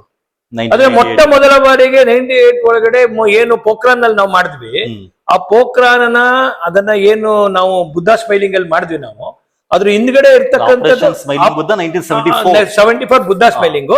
ಇದು ಆಪರೇಷನ್ ಇದು ಗೊತ್ತಾಯ್ತು ಮಾಡದಂತದ್ದು. ಹ್ಮ್ ಇದ್ರಲ್ಲಿ ಏನ್ ನಾವು ಮಾಡ್ತೀವಿ, ಹ್ಮ್ ಇದ್ರ ಹಿಂದ್ಗಡೆ ಇರ್ತಕ್ಕಂತ ಆ ಒಂದು ದೃಢ ನಿಶ್ಚಯ ಇದೆಯಲ್ಲ, ಹ್ಮ್ ಅವತ್ತು ಸಿಎ ಅನ್ನ ಕಣ್ತಪ್ಸಿ, ಹ್ಮ್ ಅವರ ಏನು ಸ್ಯಾಟಲೈಟ್ ಸ್ಕೈ ಬರ್ಡ್ ಇದೆ, ಸ್ಕೈ ಬರ್ಡ್ ಅನ್ನ ಕಣ್ತಪ್ಸಿ, ಹ್ಮ್ ಪೋಖ್ರಾನ್ ಒಳಗಡೆ ನಾವು 17 ಸುತ್ತಿನ CTBT ಒಳಗಡೆ ಕಾಂಪ್ರಿಹೆನ್ಸಿವ್ ಟೆಸ್ಟ್ ಬ್ಯಾನ್ ಟ್ರೀಟಿ ಬಗ್ಗೆ ಹ್ಮ್ ಸ್ಟಾಲ್ ಟಾಲ್ಬೋಟ್ ಮತ್ತೆ ಜಸ್ವಂತ್ ಸಿಂಗ್ ಜೊತೆ ಚರ್ಚೆ ಆಡಿದ್ರು ಕೂಡ ಹ್ಮ್ ನಾವು ಅದಕ್ಕೆ ಸಹಿ ಮಾಡಿದೆ. ಹ್ಮ್ ನ್ಯೂಕ್ಲಿಯರ್ ಪ್ರೊಲಿಫರೇಷನ್ ಟ್ರೀಟಿ NPT ಸಹಿ ಮಾಡಿದೆ ನಾವು. ಹ್ಮ್ ನಾವು ಅದಕ್ಕೆ ಬೇಕಾಗಿರ್ತಕ್ಕಂತ ಆ ಒಂದು ಸಕ್ಷಮತೆಯನ್ನ ಅದನ್ನ ನಾವು ನಮ್ಗೆ ಆ ಒಂದು ಸೂಪರ್ ಕಂಪ್ಯೂಟರ್ ಒಳಗಡೆ ಪರಮ್ ಅಂತಕ್ಕಂಥ ಕಂಪ್ಯೂಟರ್ ಒಳಗಡೆ ಹ್ಮ್ ಆ ಇಡೀ ಎಕ್ಸ್ಪ್ಲೋಷನ್ ನಾವು ಅದನ್ನ ಸೆಕ್ಯೂರ್ ಮಾಡಿ ಹ್ಮ್ ಈ ಜಗತ್ತಿಗೆ ಇವತ್ತು ನಾವು ಕೊಲ್ಸಿರೋದೇನ್ ಸಾಮಾನ್ಯನ? ಓಕೆ. ಯಾಕೆ ಸಾಧ್ಯ ಆಯ್ತು ಅದು? Okay. ಇಲ್ಲಿ ತನಕ ಯಾಕೆ ಮಾಡಕ್ ಸಾಧ್ಯ ಆಗ್ಲಿಲ್ಲ? ಪ್ರತಿಯೊಬ್ಬ ಸಿಎ ಏಜೆಂಟ್ ಅವರು ಕ್ಯಾಬಿನೆಟ್ ಒಳಗಡೆ ಇರೋರು, ಹ್ಮ್ ಏನ್ ನಡೆದ್ರು ನಡೀತಾ ಇತ್ತು. ಓಕೆ. ದೇಶದ ಒಳಗಡೆ ಗಂಡಾಂತರ ನಡೆದ್ರೆ ಇವತ್ತು ಭೂಪಾಲ್ನಲ್ಲಿ ದುರಂತ ನಡೆಯುತ್ತೆ. ಹ್ಮ್ ಭೂಪಾಲ್ನಲ್ಲಿ ದುರಂತ ನಡೆದ್ರೆ ಅವನನ್ನ ಓಡಿಸ್ತಾರೆ, ಅವನಿಗೆ ಆ ವಿಮಾನ ಕೊಟ್ಬಿಟ್ಟು ವಾರನ್ ವಾರಿನ ಇದನ್ಗೆ ಓಡಿಸ್ತಾರೆ ಅವನಿಗೆ. ಹ್ಮ್ ಅರ್ಥ ಆಯ್ತಾ? ಹ್ಮ್. ಅಂದ್ರೆ ಏನು ಮಿಥೇಲ್ ಕಾರ್ಬೈಡ್ ಕಂಪನಿ ಒಳಗಡೆ ಆದಂತದ್ದು ಹ್ಮ್ ಗೊತ್ತೈತಾನೆ. ಓಕೆ. ನೀವು ಪ್ರತಿ ಸಂದರ್ಭದ ಒಳಗಡೆ ಹ್ಮ್ ನಮ್ಮ ರಾಷ್ಟ್ರಕ್ಕಿಂತ ಹ್ಮ್ ಇತ್ತೀಚೆಗೆ ಓಕೆ. ಕೊಚ್ಚಿನ ಒಳಗಡೆ ಇಟಲಿಯವರು ಏನು ಗುಂಡ ಹಾಕಿ ನಮ್ಮ ಬೆಸ್ತರನ್ನ ಕೊಂದಾಕ್ತಾರೆ. ಹ್ಮ್ UPA ಸರ್ಕಾರ ಇದ್ದಾಗ ಕಚ್ಚತೀವ ದ್ವೀಪಕ್ಕೆ ಸಂಬಂಧಪಟ್ಟ ಕಚ್ಚುದೀಪದಲ್ಲ, ಇಲ್ಲಿ ಇಟಲಿ ಇವರು ಸೈನ್ಯವರು ನ್ಯಾವಲಿಶಿಯವರು Okay. ಕ್ರಾಸ್ ಫೈರಿಂಗ್ ನಲ್ಲಿ ಕೇರಳದಲ್ಲಿ ಸಾವನ್ನಾಗ್ತಾರೆ. ಓಕೆ. ಅದಕ್ಕೆ ಸಂಬಂಧಪಟ್ಟ ಅವರಿಗೆ ಬಚಾವ್ ಮಾಡೋ ಪ್ರಯತ್ನ ಮಾಡ್ತಾರೆ. ಹ್ಮ್ ಅಂದ್ರೆ ಈ ನಿಮಿಷ ತನಕನು ಹ್ಮ್ ದೇಶದ ವಿಷಯವನ್ನ ಹ್ಮ್ ಜಗತ್ತಿನ ಬೇರೆ ಬೇರೆ ರಾಷ್ಟ್ರಗಳಿಗೆ ಹೋಗ್ಬಿಟ್ಟು ಹ್ಮ್ ನಮ್ ದೇಶದ ಇಷ್ಟು ಸುಂದರವಾಗಿ ಚುನಾವಣೆ 100 ಕೋಟಿ ಜನ ಮತ ಚಲಾವಣೆ ಮಾಡ್ತಾರೆ. ಹ್ಮ್ ಇಷ್ಟು ವೈಬ್ರೆಂಟ್ ಆಗಿರ್ತಕ್ಕಂಥ ಚುನಾವಣೆ ವ್ಯವಸ್ಥೆ ಓಕೆ. ಅದನ್ನ ತೆಗೆದುಕೊಂಡು ಹೋಗಿ ಬೇರೆ ಬೇರೆ ವಿದೇಶಿ ನೆಲದ ಒಳಗಡೆ ಭಾರತವನ್ನ ಅವಮಾನ ಮಾಡುವಂತ ಕೆಲಸ ಮಾಡ್ತಾರೆ. ಎಷ್ಟು ಸ್ಮೂತ್ ಆಗಿ ಟ್ರಾನ್ಸಾಕ್ಷನ್ ನಮ್ಮ ದೇಶದೊಳಗಡೆ ಪವರ್ ಆಗುತ್ತೆ. ಹ್ಮ್ ಅಧಿಕಾರ ಸಿಕ್ಕಿಲ್ಲ ಅನ್ನೋ ಒಂದು ಸ್ವಾರ್ಥಕ್ಕೋಸ್ಕರ ಈ ದೇಶದಲ್ಲಿ ತುರ್ತು ಪರಿಸ್ಥಿತಿ ತಂದವರು ಯಾರು? ಹ್ಮ್ ದೇಶದ ಕಾನೂನನ್ನ ಸಂವಿಧಾನವನ್ನ ಧಿಕ್ಕರಿಸಿದವ್ರು ಯಾರು? ಯಾರು ಧಿಕ್ಕರಿಸಿದಂತವ್ರು? ಹ್ಮ್ ದೇಶದ ಇಡೀ ಭಾರತವನ್ನ ಬಂಧಕಾನೆ ಮಾಡಿ ಮೀಸ ಹಾಕಿ ತೊಂದರೆ ಕೊಟ್ಟಂತವ್ರು ಯಾರು? ಹ್ಮ್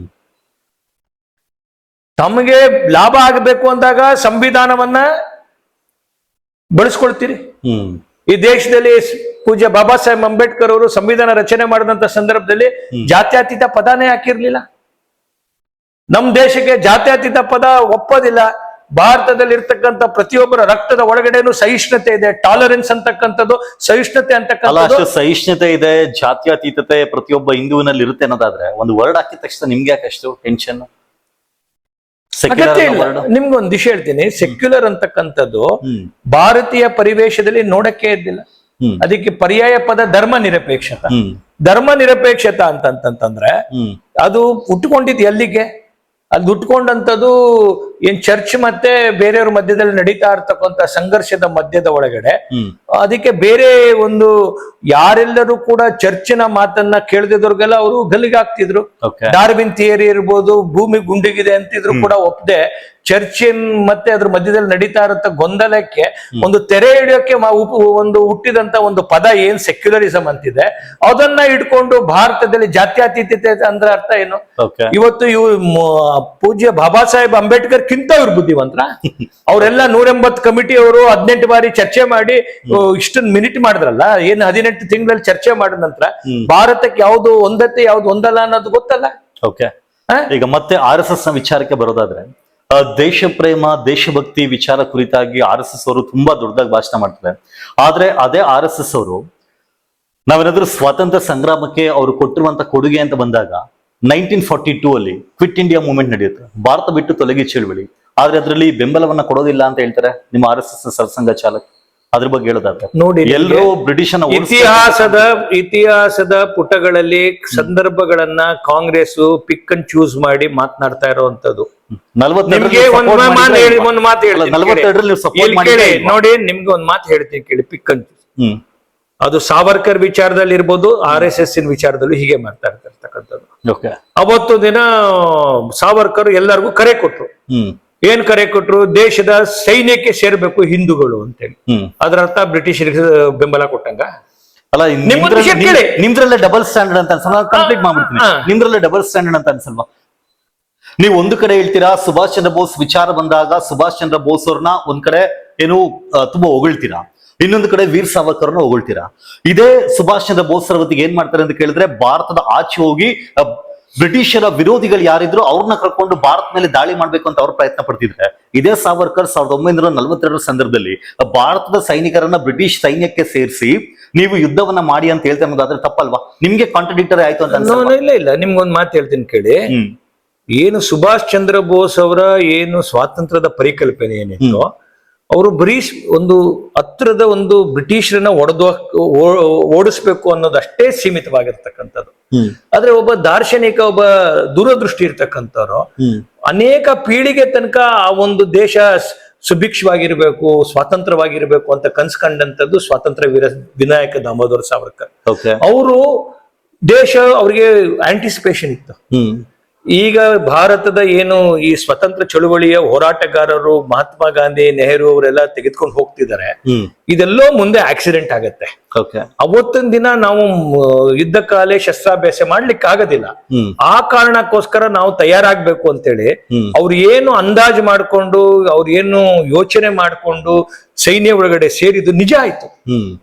ದೇಶ ವಿಭಜನೆ ಆದಾಗ ಸೈನ್ಯ ವಿಭಜನೆ, ಸೇನೆ ವಿಭಜನೆ ಆದಾಗ ನಾವೇನಾದ್ರು ಅವತ್ತು ಮಾಡಿರ್ಲಿಲ್ಲ ಅಂತಿದ್ರೆ ಪಾಕಿಸ್ತಾನದ ಸೈನ್ಯ ಇವತ್ತು ಲಕ್ಷಾಂತರ ಜನ ಇರೋದು, ಭಾರತದ ಸೈನ್ಯ ಒಳಗಡೆ ಜನನೇ ಇರ್ಲಿಲ್ಲ. ಇವತ್ತು ಸೈನ್ಯ ಒಳಗಡೆ ಅತ್ಯಂತ ದೊಡ್ಡದಾದಂತ ರೀತಿಯ ಒಳಗಡೆ ಸೈನ್ಯ ಒಳಗಡೆ ಪಾಠ ಕಲಿಸ್ತಕ್ಕಂಥದ್ದು ಚರ್ಚೆ ಅಂದ್ರೆ ಮೊಟ್ಟ ಮೊದಲು ಸಾವರ್ಕರ್ ಅವರು ತೆಗೆದುಕೊಂಡಂತ ಆ ಒಂದು ನಿರ್ಧಾರದ ಕಾರಣಕ್ಕೆ ಇವತ್ತು ನಾವು ನಮ್ಮ ಇಂಡಿಯನ್ ಆರ್ಮಿ ಅಂತ ನೋಡ್ತೀವಿ, ಭಾರತದ ಸೈನ್ಯ ನೋಡಿಕ್ ಸಿಕ್ತು ನಮ್ಗೆ. ಇಲ್ದಿದ್ರೆ ಅವತ್ತಿದ್ದಂತ ಒಂದು ಸಂಖ್ಯೆ ಪ್ರಕಾರ ನಿಮ್ಗೆ ಹೇಳಬೇಕು ಅಂದ್ರೆ 1,85,000 ಜನ ಸೈನ್ಯ ಒಳಗಡೆ 1,20,000 ಜನ ಪಾಕಿಸ್ತಾನಿ ಸೈನಿಕರಿದ್ರು. ಪಾಕಿಸ್ತಾನಿ 60,000 ಜನ ಹಿಂದೂ ಸೈನಿಕರಿದ್ರು. ಏನಾಗ್ತಿತ್ತು ಯೋಚನೆ ಮಾಡಿ. ಪಾಕಿಸ್ತಾನ ಸೈನ್ಯ ನಮ್ಮನ್ನ ಯಾವತ್ತಾರು ನುಗ್ಸಿ ನಮ್ಮನ್ನ ಯಾವಾಗಾರು ಅದನ್ನ ಸ್ವೀಕಾರ ಮಾಡಿ ಮುಗಿಸ್ಬಿಡ್ತಿದ್ರು. ಆದ್ರೆ ಅವತ್ತು ಸಾವರ್ಕರ್ ತೆಗೆದುಕೊಂಡಂತ ಒಂದು ನಿರ್ಧಾರದ ಕಾರಣಕ್ಕೋಸ್ಕರ ಅದು ಉಲ್ಟಾ ಆಯ್ತು. ಸಾವರ್ಕರ್ ಅವರ ಮಾತಿಗೆ ಲಕ್ಷಾಂತರ ಜನ ನಮ್ಮ ಸೈನಿಕರಿಗೆ, ನಮ್ಮ ಯುವಕರು ಸೇರಿದ್ರು. ಅವತ್ತು ದೇಶದ ಸಂದರ್ಭದ ಒಳಗಡೆ ಪಾಕಿಸ್ತಾನ ನಿರ್ಮಾಣ ಆಗತ್ತೆ ಅಂತೇಳಿ ಅಂಬೇಡ್ಕರ್ ಅವರೇನು ಪಾಕಿಸ್ತಾನ್ ಫ್ರೀಡಮ್ ಬುಕ್ ಅಲ್ಲಿ ಬರೆದ್ರು. ಅವರು ನೀವು ನಮ್ಮ ದೇಶದ ಒಳಗಡೆ ಇರ್ತಕ್ಕಂಥ ಮುಸಲ್ಮಾನರನ್ನ ಥಿಯೋಕ್ರಸಿಯನ್ನ ಒಪ್ತಕ್ಕಂಥದ್ದು, ಯಾವುದೇ ಕಾರಣಕ್ಕೂ ಅದನ್ನ ಸ್ವ್ಯಾಪ್ ಮಾಡಿ ನೀವು ಅದನ್ನ ಈ ಫಾರ್ಮೆಟ್ ಅಲ್ಲಿ ಇಡಬೇಡಿ ಎಂದಿದ್ರು ಅವರು ಸಮಸ್ಯೆಗೆ ಮೂಲ ಕಾರಣ ಆಗೇ ಆಗ್ತಾರೆ. ಅದು ಹಿಜಾಬ್ ವಿಚಾರದಲ್ಲಿ ಇರ್ಬೋದು, ಅದು ಪಾಕಿಸ್ತಾನಕ್ಕೆ ಮುಸಲ್ಮಾನರನ್ನ ಕಳಿಸೋ ವಿಚಾರದಲ್ಲಿ ಇರ್ಬೋದು, ಬಹಳ ದೃಢ ನಿಶ್ಚಯವಾಗಿ ಸರ್ಕಾರ ಕೇಳಿದ್ರು ಅವರು. ಆದ್ರೆ ನಮ್ ಕಣ್ ಮುಂದೆ ಅದು ಇವತ್ತು ಸತ್ಯ ಆಗ್ತಿದೆ. ಅವ್ರು ಹೇಳಿರೋದು ಪ್ರತಿಯೊಂದನ್ನು ಇವತ್ತು ಥಿಯೋಕ್ರಸಿ ಅಂತಕ್ಕಂಥದ್ದು ಪಾಕಿಸ್ತಾನ ದೇಶ ಯಾಕೆ ವಿಭಜನೆ ಆಯ್ತು? ಮತೀಯ ಆಧಾರದ ಮೇಲೆ ಒಂದು ರಾಷ್ಟ್ರ ಬೇಕು ಅಂತ ಕೇಳಿದ ಮೇಲೆ ಕೊಟ್ಟ ಮೇಲೆ ಮುಗಿತಲ್ಲ. ಅಲ್ಲಿ ಮತ್ತೆ ಜಾತ್ಯತೀತ ಎಲ್ಲಿಗೆ ಬಂತು? ಈ ದೇಶದ ಒಳಗಡೆ ಕಳೆದ 70 ವರ್ಷಗಳ ಕಾಲ ಬಹುಸಂಖ್ಯಾತನಕ್ಕಿಂತ ಅಲ್ಪಸಂಖ್ಯಾತನಿಗೆ ಹಕ್ಕುಗಳು ಖಾತ್ರಿ ಮಾಡಿದ್ರು. ಅವನನ್ನ ಮೊದಲನೇ ಗ್ರೇಟ್ ಸಿಟಿಸನ್ ಅಂತ ಮಾಡಿದ್ರು. ಅವನಿಗೆ ಮನಸ್ಸಿಗೆ ಬೇಜಾರಾಗದೆ ನೋಡ್ಕೋಬೇಕು ಅಂತಕ್ಕಂಥದ್ದು ಸರ್ಕಾರದ ನೀತಿ ನಿರೂಪಣೆ ಆಗ್ಬಿಟ್ಟಿತ್ತು.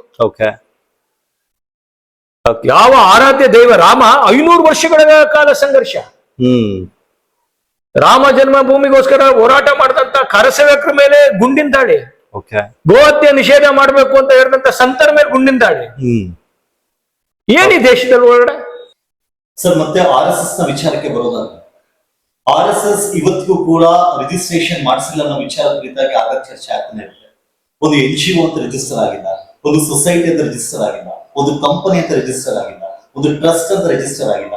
ಆದ್ರೂ ನೋಡಿ, RSS ಅಂದ್ರೆ ರಾಷ್ಟ್ರೀಯ ಸ್ವಯಂ ಸೇವಕ ಸಂಘ ಅಂತ. ಏನು 1925ರಲ್ಲಿ ಬ್ರಿಟಿಷರಿದ್ದಂಥ ಸಂದರ್ಭದಲ್ಲಿ ಒಂದು ವಿಚಾರವನ್ನ ಜನರಲ್ಲಿ ಜಾಗೃತಿ ಮೂಡಿಸ್ತಕ್ಕಂಥ ಕೆಲಸವನ್ನೇ ಸಂಘ ಮಾಡ್ತಿರ್ತಕ್ಕಂಥದ್ದು. ಬಹುಶಃ ನನಗೆ ಗೊತ್ತಿಲ್ಲ, ಒಂದು ವಿಚಾರವನ್ನ, ಒಂದು ಸಂಸ್ಕೃತಿಯನ್ನ, ಒಂದು ವೈಚಾರಿಕ ನೆಲೆಗಟ್ಟನ್ನ ಎಲ್ಲರೂ ಕೂಡ ಸ್ವಯಂ ಅದನ್ನ ಆಚರಣೆ ಮಾಡ್ತಕ್ಕಂಥದ್ದು.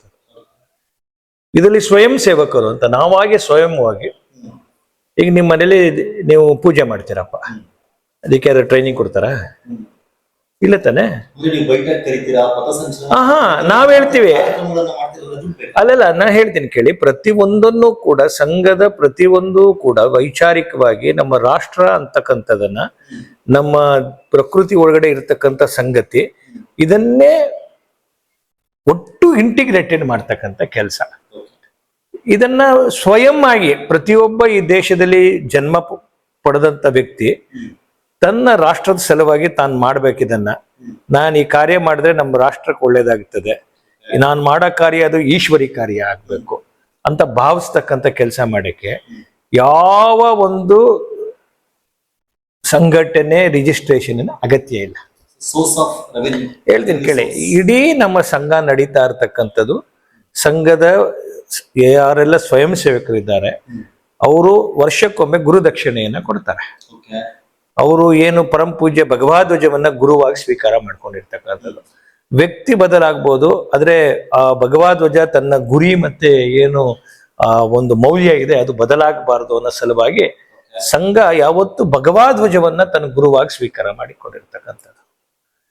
ಏನು ಸಂಘದ ಈ ಎಲ್ಲ ಜೋಡಣೆ ಮಾಡಿಕೊಂಡು ಬೇರೆ ಬೇರೆ ಸೇವಾ ಚಟುವಟಿಕೆಗಳು ಮಾಡ್ತಿದೆ, ಏನು ಟ್ರಸ್ಟ್ ಅನ್ನ ರಚನೆ ಮಾಡ್ಕೊಂಡಿದ್ದಾವೆ, ಪ್ರತಿಯೊಂದು ಟ್ರಸ್ಟ್ ಕೂಡ ತನ್ನ ಎಲ್ಲ ಆಡಿಟ್ ಅನ್ನ ಸರ್ಕಾರಕ್ಕೆ ಸಲ್ಲಿಸುತ್ತೆ. ಎಲ್ಲರೂ ಸಲ್ಲಿಸ್ತಾರೆ. ಈ ಪ್ರತಿಯೊಂದು ಟ್ರಸ್ಟ್ ಕೂಡ ಹೇಳ್ತಾ ಇದ್ದೀವಿ. ಅದೇ ನಾ ಹೇಳ್ತಾ ಇದ್ದೀವಿ. ಈಗ ಮೈಸೂರಿನ ಜನಜಾಗರಣ ಟ್ರಸ್ಟ್ ಅಂತ, ಮೈಸೂರಿನ ಆ ಜನಜಾಗರಣ ಟ್ರಸ್ಟ್ ಅವರು ತಮ್ಮ ಜಾಗವನ್ನ RSS ಚಟುವಟಿಕೆ ಕೊಟ್ಟಿದ್ದಾರೆ. ಜನಜಾಗರಣ ಟ್ರಸ್ಟ್ ಇದಕ್ಕೆ ಬೇಕಾಗಿರ್ತಕ್ಕಂಥ ಸರ್ಕಾರದಿಂದ ಏನೆಲ್ಲ ನಿಬಂಧನೆ ಇದೆ ಅದಕ್ಕೆ ಒಳಪಟ್ಟಿರುತ್ತೆ. ಹಾಗೆ ಪ್ರತಿಯೊಂದು ಊರಿನಲ್ಲೂ ಕೂಡ ಜನರಿಂದನೇ ಇರ್ತಕ್ಕಂಥ ಒಂದು ಸಂಸ್ಥೆ, ಅವರು ಸಂಘದ ಚಟುವಟಿಕೆ ಮಾಡಕ್ ಅವಕಾಶ ಮಾಡ್ತಾರೆ. ಸಂಘ ಅಂತೇಳಿ ಯಾವುದು ಆಸ್ತಿ ಪಾಸ್ತಿ ಇರೋದಿಲ್ಲ. ಸಂಘ ಯಾವುದು ಆಸ್ತಿ ಪಾಸ್ತಿ ಯಾವುದು ಈ ತರದ ಹಣ ಯಾವುದು ಇಟ್ಕೊಳ್ಳೋದಿಲ್ಲ. ಸಂಘಕ್ಕೆ ಹಣದ ಯಾವುದ್ರ ಬಗ್ಗೆ, ಸಂಘಕ್ಕೆ ಬೇಕಾಗಿರೋದು ಈ ದೇಶದ ಜನ ಬೇಕಾಗಿರೋದು, ನಮಗೆ ಬೇಕಾಗಿರೋದು ಜನ. ನಮಗೆ ಯಾವುದು ಅಲ್ಲಲ್ಲ, ಈಗ ನಿಮ್ಗೆ ಡೊನೇಷನ್ ಅಲ್ಲ, ನಿಮ್ಗೊಂದು ವಿಷಯ ಹೇಳ್ತೀನಿ, ದೇವ್ರಿಗೂ ಉಂಡಿಗೆ ದುಡ್ಡು ಹಾಕ್ತಿರಲ್ಲ, ಅದು ಯಾರ್ದು ಅಂತ ಕೇಳ್ತೀರಾ? ಈಗ ದೇವಸ್ಥಾನಕ್ಕೆ ಹೋಗ್ತೀವಿ, ಇಲ್ಲ ಹಾಗಲ್ಲ, ಈಗ ದೇವಸ್ಥಾನಕ್ಕೆ ಕೊಡ್ತೀರಾ ನೀವು, ಗೊತ್ತಾಯ್ತಾನೆ? ದೇವರಿಗೆ ನೀವು ಸಲ್ಲಿಸ್ತೀರಾ, ನಿಮ್ ಗುರುಗ್ ಸಲ್ಲಿಸ್ತೀರಾ, ಗೊತ್ತಾಯ್ತಾನೆ? ಎಲ್ಲವೂ ಸರ್ಕಾರಕ್ಕೆ ತಿಳಿಸ್ಬೇಕು ಅನ್ನಂತದೇ ಸರ್ಕಾರದ ಕೆಲಸ ಅದಲ್ಲ. ಸರ್ಕಾರದ ಕೆಲಸ ನೀನೇನೇನ್ ಮಾಡ್ತಿದ್ಯಾ ಪ್ರತಿಯೊಬ್ಬರದ್ದು ಇದ್ ಕೊಡು ಅಂತ ಕೆಲಸ ಅಂತಲ್ಲ. ಸರ್ಕಾರದ ಕೆಲಸ ನಿನ್ನ ದೇಶದ ಸಂವಿಧಾನದ ಆಶಯ ತಂಗೆ ಕೆಲಸ ಮಾಡ್ತಿದ್ಯಾ, ದೇಶದ ಸತ್ಪ್ರಜೆ ಆಗಿದ್ಯಾ, ದೇಶದ ಒಳಿತಿ ಕಾರ್ಯ ಮಾಡ್ತಿದ್ಯಾ, ದೇಶಕ್ಕೋಸ್ಕರ ಬದುಕ್ತಿದ್ಯಾ, ಇದಿಷ್ಟು ಸಂಘ ಮಾಡ್ತಿದೆ. ಇದನ್ನ ಯಾರು ಪ್ರಶ್ನೆ ಮಾಡ್ತಿದ್ದಾನೆ ಅವನ್ ಇದ್ ಮಾಡ್ತಿಲ್ಲ. ಯಾರು ಇದನ್ನ ಪ್ರಶ್ನೆ ಮಾಡ್ತಿದಾರಲ್ಲ, RSS ಬಗ್ಗೆ ಪ್ರಶ್ನೆ ಮಾಡ್ತಿದಾರಲ್ಲ, ಅವ್ರು ಇದ್ ಮಾಡ್ತಿದಾರ, ದೇಶಕ್ಕೋಸ್ಕರ ಬದುಕ್ತಿದಾರ? ಯಾರು ನೋಡಿ ನಾವೊಂದು ಯಾವತ್ತು ಕೂಡ ಒಂದು ವಿಷಯ ಹೇಳ್ತೀನಿ, ಯಾವುದೇ ಒಂದು ಸಂಘಕ್ಕೆ ಅಥವಾ BJPಗೆ ದೇಣಿಗೆ ಕೊಡುವಂತ ವ್ಯಕ್ತಿ ಅವನು ನಮ್ಮ ಸದುದ್ದೇಶದ ದೇಣಿಗೆ ಕೊಡುತ್ತಿದ್ರೆ ಅದು ಉಪಯುಕ್ತ ಆಗತ್ತೆ. ಇವತ್ತು ನಿಮ್ಗೆ ಗೊತ್ತಿರ್ಬೋದು, ಪ್ರವಾಹ, ಭೂಕಂಪ ಬೇರೆ ಬೇರೆ ಆದಾಗ ಜನ ಅತ್ಯಂತ ನಂಬಿಕೆ ಇಡುವಂತದ್ದು ಯಾವ್ದಾದ್ರು ಒಂದು ಆರ್ಗನೈಸೇಷನ್ ಇದ್ರೆ RSS. ನೀವು ಸೇವೆ ಮಾಡ್ತೀವಿ ಅಂದ್ರೆ ನಾವು ಎಷ್ಟು ಕೋಟಿ ಬೇಕಾದ್ರೂ ಕೊಡ್ತೀವಿ. ಯಾಕಂದ್ರೆ RSSಗೆ ಹಣ ಕೊಟ್ರೆ ಅದು ಕಟ್ಟ ಕಡೆಯ ವ್ಯಕ್ತಿ ತನಕ ಅದು ಉಪಯೋಗ ಆಗತ್ತೆ ಅಂತೇಳಿ. ಅದು ರಾಜೀವ್ ಗಾಂಧಿ ತರ ಅಲ್ಲ, ಅದಕ್ಕೋಸ್ಕರ ಜನ ಇಷ್ಟು ಕೊಡ್ತಾರೆ. ಒಂದು ನಿಮಿಷ ಸಂಘದ ಕರೆ ಕೊಟ್ಬಿಟ್ರೆ ಕೋಟ್ಯಾಂತರ ಜನ ಸೇವೆ ಮಾಡ್ಲಿಕ್ಕೆ ಮುಂದೆ ಬರ್ತಾರೆ, ಕೋಟ್ಯಾಂತರ ಜನ ತಮ್ಮನ್ನೇ ಸಮರ್ಪಣೆ ಮಾಡ್ಕೊಳ್ತಾರೆ. ಬೇಕಿದ್ ಕೇಳಿ, ಯಾಕಂದ್ರೆ ಸಂಘ ಮಾಡ್ತಾ ಇರ್ತಕ್ಕಂಥದ್ದು ರಾಷ್ಟ್ರದ ಕೆಲಸ. ಇಷ್ಟು ದೊಡ್ಡ ಕೆಲಸ ಜಗತ್ತಿನಲ್ಲಿ ಯಾವ ದೇಶದಲ್ಲೂ ಯಾವ ರಾಷ್ಟ್ರದಲ್ಲೂ ಈ ತರ ನಡೆಯುತ್ತಾ ಇಲ್ಲ. ಆ ಕಾರಣಕ್ಕೋಸ್ಕರ ಸ್ವಯಂ ಆಗಿ ಸಂಘ ಆಸೆ ಪಡತ್ತೆ ಅಂತಂದ್ರೆ ನೀವು ಕೊಡ್ರಿ. ಇವತ್ತು ಕೇರಳದೊಳಗಡೆ ಭೂಕಂಪ ಆಗಿದೆ, ಜನ ತಂದ್ಕೊಡ್ರಿ ಅಂದ್ರೆ ತಂದ್ಕೊಡ್ತಾರೆ. ಸಂಘ ಸ್ವಯಂ ಸೇವಕರು ಹೋಗಿ ಸೇವೆ ಮಾಡ್ತಾರೆ. ಎಲ್ಲಿ ಪ್ರವಾಹ ಬರುತ್ತೆ ಸಂಘ ಸ್ವಯಂ ಸೇವಕರು ಜಾತಿ ಭೇದ ಧರ್ಮ ಇಲ್ದೆ ಸೇವೆ ಮಾಡ್ತೀವಿ ನಾವು. ಕೆಲಸ ಮಾಡ್ಲಿಕ್ಕೆ ಯಾವುದೇ ಜಾತಿ ಧರ್ಮ ಯಾವ್ದು ಇರೋದಿಲ್ಲ, ಎಲ್ಲರೂ ಸೇರಿಸ್ಕೊಳ್ತೀರಾ. ಆದ್ರೆ ಸರ್ಸಂಘ ಚಾಲಕ ಹುದ್ದೆ ಏನಿದೆ ಅದು ಮಾತ್ರ ಯಾವಾಗ್ಲೂ ಪ್ರಾಮಾಣಿಕರಲ್ಲ. ಇಲ್ಲಿ ಒಬ್ಬರೇ ಒಬ್ಬ ವ್ಯಕ್ತಿನ ರಾಜೇಂದ್ರ ನೋಡಿ ನಿಮ್ಗೆ ನೋಡಿ ನಿಮ್ಗೊಂದು ಮಾತು ಹೇಳ್ತೀನಿ ಕೇಳಿ. ಇದು ಸಂಘದ ಬಗ್ಗೆ ಪೂರ್ಣ ಕಲ್ಪನೆ ಇಲ್ದಿದ್ದವರು ಈ ಪ್ರಶ್ನೆಯನ್ನ ಕೇಳ್ತಾರೆ. ಸಂಘದ ಸರಸಂಘ ಚಾಲಕ್ ಅಂತಕ್ಕಂಥದ್ದು ಯಾವುದೇ ಒಂದು ಕಾನ್ಸ್ಟಿಟ್ಯೂಷನ್ ಬಾಡಿ ಅಲ್ಲ. ಸಂಘದ ಸರಸಂಘ ಚಾಲಕರ ಕೆಲಸ ಅಂತಂತಂದ್ರೆ ಗೊತ್ತಾಯ್ತಾನೆ, ಸಂಘವನ್ನ ಕಾರ್ಯವನ್ನ ಮುಂದುವರಿಸ್ತಕ್ಕಂಥದ್ದು. ಅದಕ್ಕೆ ಯಾರೆಲ್ಲರೂ ಸಕ್ಷಮರಿದ್ದಾರೆ, ಅದಕ್ಕೆ ಯಾವ ಎಲಿಜಿಬಿಲಿಟಿಗೆ ಯಾವ ಕ್ರೈಟೀರಿಯನು ಇರೋದಿಲ್ಲ. ಗೊತ್ತಾಯ್ತಾನೆ ನಿಮ್ಗೆ. ಹಂಗಲ್ಲ, ಇದು ಕುಟುಂಬದಲ್ಲ. ನಿಮ್ಗೆ ಅದೇ ಹೇಳ್ತಿರ್ತಕ್ಕಂಥದ್ದು. ಸಂಘದ ಯಾರೆಲ್ಲರೂ ಈ ಸ್ಥಾನಕ್ಕೆ ಬರ್ತಾರೆ ಅವರು ಪರಿವ್ರಾಜಕರಾಗಿ ತಮ್ಮ ಪೂರ್ಣ ಬದುಕನ್ನ ತಾವು ಸಮಾಜಕ್ಕೆ ಸಮರ್ಪಣೆ ಮಾಡಿಕೊಂಡು ಇಡೀ ತಮ್ಮ ಜೀವನವನ್ನ ರಾಷ್ಟ್ರ ದೇವೋಭವ ಅಂತಕ್ಕಂಥ ರಾಷ್ಟ್ರ ಯಜ್ಞದಲ್ಲಿ ಸಮಿತಿ ತರ ಅವರೇ ಅದನ್ನ ಉರಿತಾ ಆ ಕಾರ್ಯವನ್ನ ಮಾಡ್ತಾರೆ. ಅದಕ್ಕೇನು ದೊಡ್ಡ ವಿಷಯ ಅಂತಂತಲ್ಲ. ಸರಸಂಘ ಚಾಲಕರು ಸಂಘವನ್ನ ಏನು ಒಬ್ಬ ಕುಟುಂಬದ ಒಬ್ಬ ಯಜಮಾನರು ಹೇಗಿರ್ತಾರೆ ಹಾಗೆ ಸಂಘ ಒಂದು ಕುಟುಂಬ ಇದ್ದಂಗೆ. ಆ ಕುಟುಂಬದ ಯಜಮಾನ, ಈಗ ನಿಮ್ಮ ಮನೇಲೆ ಒಂದು ಕುಟುಂಬ ಇರದೆ, ನಿಮ್ಮ ಹಿರಿಯರು ಯಾರು ಒಬ್ರು ಇರ್ತಾರೆ ಪ್ರಮುಖರುಗಳು, ಹಾಗೆ ಸಂಘದ ಒಳಗಡೆ ಒಬ್ರು ಹಿರಿಯರು ಇರ್ತಾರೆ. ಅದಕ್ಕೇನು ಪಬ್ಲಿಕ್ ಅಲ್ಲಿ ಇರುವಂತಹ ಟೈಮಲ್ಲಿ ಒಂದು ಸಂಘಟನೆ ಅದರ ಮುಖ್ಯಸ್ಥನನ್ನ ಆಯ್ಕೆ ಮಾಡ್ತಾರೆ ಅನ್ನೋದಾದ್ರೂ ಒಂದು ಡೆಮೋಕ್ರೆಟಿಕ್ ಪ್ರೋಸೆಸ್ ಇರ್ಬೇಕು ಅಂತ ಅನ್ಸಲ್ಲ. ನೂರಕ್ಕೆ ನೂರು ಅದು ಈಗ ನಿಮ್ಗೊಂದು ವಿಷಯ ಹೇಳ್ತೀನಿ, ಇಲ್ಲಿ ಒಂದು ಮಾತು ಕೇಳಿ, ನಿಮ್ಗೆ ಹೇಳ್ತೀನಿ ಕೇಳಿ. ಸಂಘದ ಸರಸಂಘ ಚಾಲಕರನ್ನ ಆಯ್ಕೆ ಮಾಡ್ತಕ್ಕಂಥದ್ದು ಸ್ವಯಂ ಸೇವಕರೇ. ಇಡೀ ದೇಶದಲ್ಲಿ ಇರ್ತಕ್ಕಂಥ ಸ್ವಯಂ ಸೇವಕರುಗಳು. ಸಂಘ ಅಂತಕ್ಕಂಥದ್ದು ಒಂದು ಕುಟುಂಬ. ಇದ್ರಲ್ಲಿ ಏನು ಇದು ಬೇರೆ ಬಿಜೆಪಿ ಆದ್ರೆ ಬೇಕಾದ್ರೆ ನೀವು ಕೇಳಿ, ನೀವು ಪ್ರಶ್ನೆ ಅಲ್ಲಲ್ಲ, ಇಲ್ಲ ಹಾಗೇನಿಲ್ಲ. ಬಿಜೆಪಿ ಆದ್ರೂ ಒಂದು ರಾಜಕೀಯ ಪಾರ್ಟಿ. ಸಂಘ ಪ್ಯೂರ್ಲಿ ಕಲ್ಚರಲ್ ಆರ್ಗನೈಸೇಷನ್, ಒಂದು ಸಾಂಸ್ಕೃತಿಕ ಸಂಘಟನೆ. ಸಂಘದ ಯಾರು ಅವ್ರ ಆರೋಗ್ಯವಾಗಿ, ಯಾರು ಶ್ರಮವಾಗಿ ಸಮಯ ಕೊಡಕ್ಕೆ ಯಾರ ಹತ್ರ ಸಾಧ್ಯ ಇದೆಯಾ ಅಂತವ್ರನ್ನ ಮುಂದೆ ಕೊಡ್ತಾರೆ. ಇದಕ್ಕೇನು ಅವರು ಇವರು ಅಂತಲ್ಲ, ಆಯ್ತಾ. ಈಗ ಕರ್ನಾಟಕದ ಸಂಘದ ಪ್ರಮುಖರು ಇದ್ರು ವೆಂಕಟರಾಮ್ ಅಂತ, ದಕ್ಷಿಣ ಅವರು ಸಂಘ ಚಾಲಕರಾಗಿದ್ರು. ಅವರು ಈ ಮೈಸೂರಿನ ಅಶೋಕ್ಪುರಂ ನಿವಾಸಿಯವರು, ದಲಿತ ಸಮುದಾಯಕ್ಕೆ ಸೇರಿದಂತವ್ರು. ಇಲ್ಲಿ ಮಾಡಿದ್ರಿ. ನಮ್ಮ ಕರ್ನಾಟಕದ RSS ಮೊದಲ ಸಂಚಾಲಕರು ಯಾರಪ್ಪ ಅಂದ್ರೆ ಹಂಗೆ. ಇದಕ್ಕೆ ಯಾವುದೆಲ್ಲ ಯಾರು ಕಾರ್ಯಕ್ಕೆ ಸಮಯ, ಅವರ ಆರೋಗ್ಯ, ಅವರ ಅನುಭವ ಇವೆಲ್ಲ ದಾರಿ ಕೊಡ್ತಾರೆ. ಇದೇನು ಪೇಯ್ಡ್ ಸರ್ವೆಂಟ್ ಅಲ್ಲ ಅದು. ಗೊತ್ತಾಯ್ತಾನೆ. ಸೇವೆ ಮಾಡ್ಲಿಕ್ಕೆ ಇಲ್ಲಾದ್ರೇನು ಎಲ್ಲಾದ್ರೇನು ಸೇವೆ ಮಾಡ್ತಕ್ಕಂಥದ್ದು. ಗೊತ್ತಾಯ್ತಾನೆ. ಈಗ ನಮ್ಮ ಮೋದಿಜಿ ಹೇಳಿದ್ರು, ನಾನು ಎಂತ ಹೇಳಿದರೆ, ನಾನು ಪ್ರಧಾನ ಸೇವಕ ಅಂತ ಹೇಳಿ. ಪ್ರಧಾನ ಮಂತ್ರಿ ಅಂತ ಹೇಳಲೇ ಇಲ್ಲ. ಸೇವೆ ಮಾಡಕ್ಕೆ ಯಾವ ಮುಖ ಆದ್ರೇನು, ಯಾವ ದಾರಿ ಆದ್ರೇನು. ಇನ್ನು RSS ಗೆ ಸಂಬಂಧಪಟ್ಟಂತೆ ಬೇರೆ ಪ್ರಶ್ನೆಗಳು ಆಗಾಗ ಚಾಲ್ತಿಯಲ್ಲಿರುವಂತದ್ದು ಯಾವ್ದು ಅಂದ್ರೆ 3 ಬಾರಿ ಬ್ಯಾನ್ ಮಾಡಲಾಗಿದೆ ಅಂತ.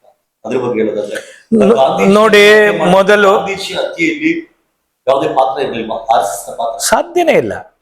ಏನು ಗಾಂಧಿ ಹತ್ಯೆ ಅಂತ ಹೇಳಿ ಅವತ್ತು ಕಾಂಗ್ರೆಸ್ಸಿಗರು ಸಂಘವನ್ನ ಟಾರ್ಗೆಟ್ ಮಾಡಿ ಬ್ಯಾನ್ ಮಾಡಿದ್ರು, ಆಯ್ತಾ. ವಾಪಸ್ ಅವರೇ ತೆಗೆದುಕೊಂಡ್ರು. ಯಾವ ಬ್ಯಾನ್ ಅನ್ನು ಮಾಡಿದ್ರು ಬೇಷರತ್ತಾಗಿ ಸರ್ದಾರ್ ಪಟೇಲ್ರು ವಾಪಸ್ ತೆಗೆದುಕೊಂಡ್ರು. ಸಂವಿಧಾನವನ್ನ ಒಪ್ಕೊಳ್ಬೇಕು. ಅಲ್ಲೇ ಭಾರತದಲ್ಲಿ ಇದ್ಮೇಲೆ ಎಲ್ಲರ ಸಂವಿಧಾನ ಒಪ್ಲೇಬೇಕಲ್ಲ ಸರ್. ನೋಡಿ, ನಾನು ನಿಮ್ಗೆ ಒಂದ್ ಮಾತು ಹೇಳ್ತೀನಿ ಕೇಳಿ. ಈ ಮಿತ್ಗಳನ್ನ ಕಾಂಗ್ರೆಸ್ಸಿಗರು, ಈ ಒಂದು ಮಿಸ್ಇನ್ಫಾರ್ಮೇಶನ್ ಅನ್ನ ಇಡೀ ದೇಶದಲ್ಲಿ ಹಬ್ಬಿಸ್ತಾ ಇದ್ದಾರೆ. ನಿಮ್ಗೆ ಗೊತ್ತಿರ್ಲಿ, ಜವಾಹರ್ಲಾಲ್ ನೆಹರು ನೇತೃತ್ವದಲ್ಲಿ ಒಂದು ಫ್ಲಾಗ್ ಕಮಿಟಿ ಇತ್ತು. ಆ ಫ್ಲಾಗ್ ಕಮಿಟಿ ಒಂದು ತೀರ್ಮಾನ ಕೊಡ್ತು, ಈ ದೇಶದ ಏನು ಧ್ವಜ ಯಾವ್ದಿರ್ಬೇಕು ಅಂತ ಹೇಳಿದಾಗ, ಈ ದೇಶದ ಧ್ವಜ ಕೇಸರಿ ಬಣ್ಣದಲ್ಲಿರ್ಬೇಕು, ತ್ರಿಕೋನಾಕಾರದಲ್ಲಿರ್ಬೇಕು. ಆ ತ್ರಿಕೋನಾಕಾರದ ಒಳಗಡೆ ಒಂದು ಮೂಲೆ ಒಳಗಡೆ ಒಂದು ಏನು ನಮ್ಮ ಕುರುಕ್ಷೇತ್ರದ ಏನು ರಥ ಇದೆ, ಆ ಧರ್ಮ ರಥ ಆಗಿರ್ಬೇಕು.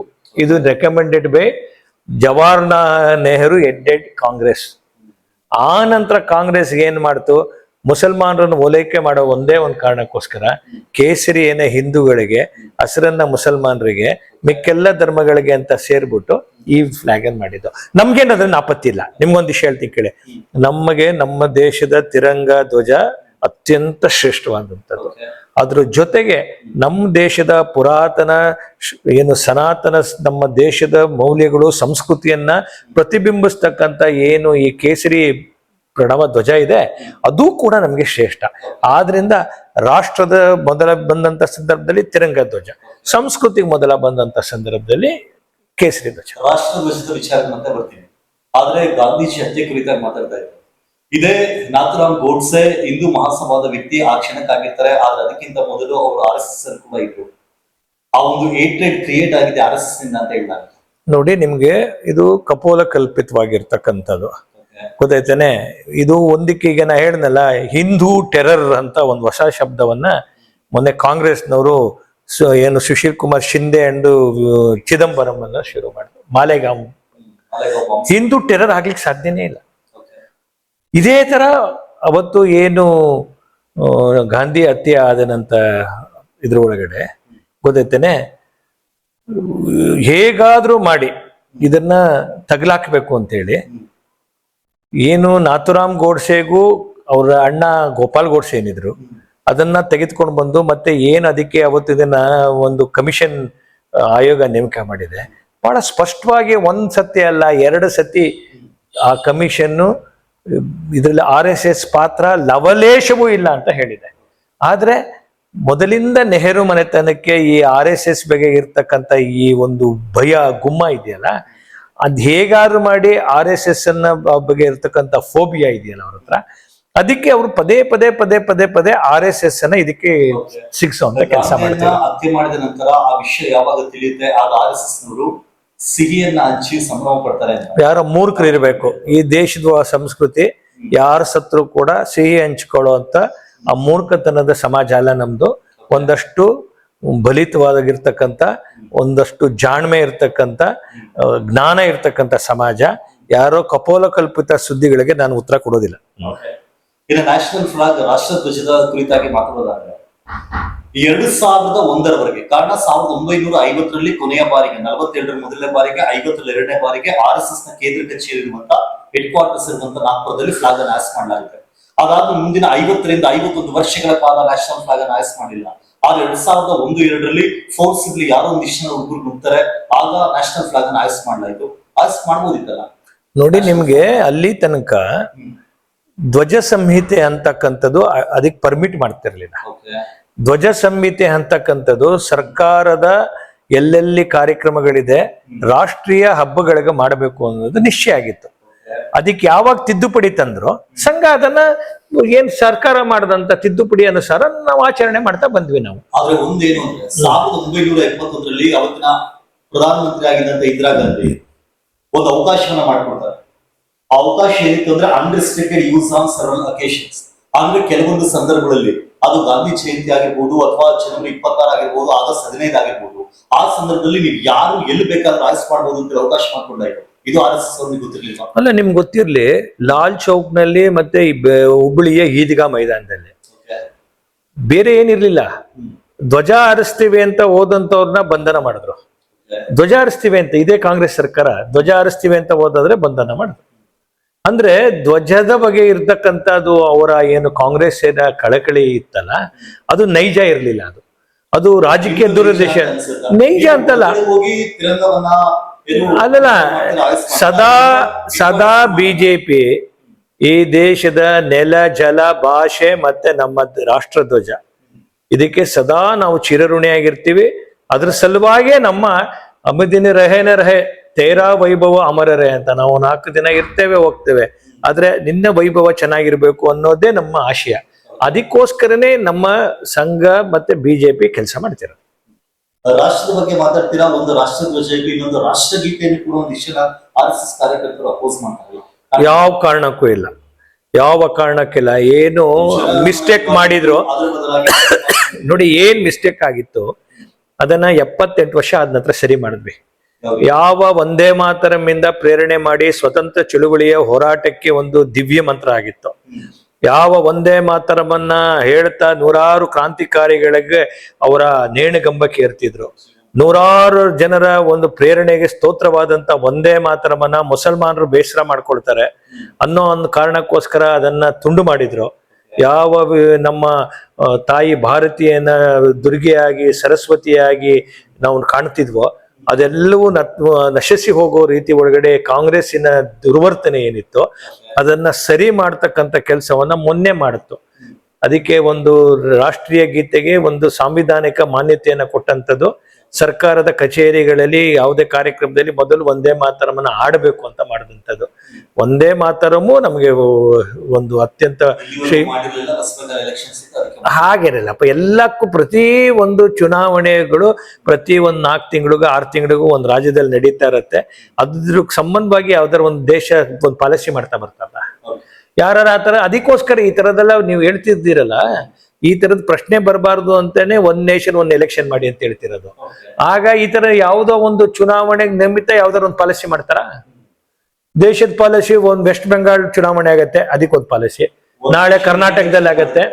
ರಾಜ್ಯ ಮಟ್ಟದಲ್ಲಿ ಕೆಲವೊಂದು ರೀಜನಲ್ ಇಶ್ಯೂಸ್ ಇರುತ್ತಲ್ಲ, ಅದನ್ನ ಬಿಟ್ಟು ಅದನ್ನ ಸೈಡ್ ಇಟ್ಟು ಇಲ್ಲ, ಒಂದು ನೋಡಿ, ನಿಮ್ಗೆ ಒಂದ್ ನೇಷನ್ ಒಂದ್ ಎಲೆಕ್ಷನ್ ಮಾಡೋದ್ರಿಂದ ಸರ್ಕಾರಿ ಮಿಷಿನರಿಗಳು ಸುಮಾರು 3 ಲಕ್ಷ ಕೋಟಿ ರೂಪಾಯಿ ದುಡ್ಡು ಇವೆಲ್ಲವೂ ಮಿಕ್ಕತ್ತೆ. ಮತ್ತೆ ಈ ಪ್ರಶ್ನೆಗಳು ಪ್ರತಿ ಸಂದರ್ಭದಲ್ಲಿ ಕೋಡ್ ಆಫ್ ಕಂಡಕ್ಟ್ ಹೆಸರು ಒಳಗಡೆ ನಡೀತಾ ಇರ್ತಕ್ಕಂಥ ಈ ಒಂದು ಬ್ಯೂರೋಕ್ರಸಿಯ ಎಲ್ಲ ತರ ಬ್ಯೂರೋಕ್ರಸಿಯ ಮೇಲಾಟ.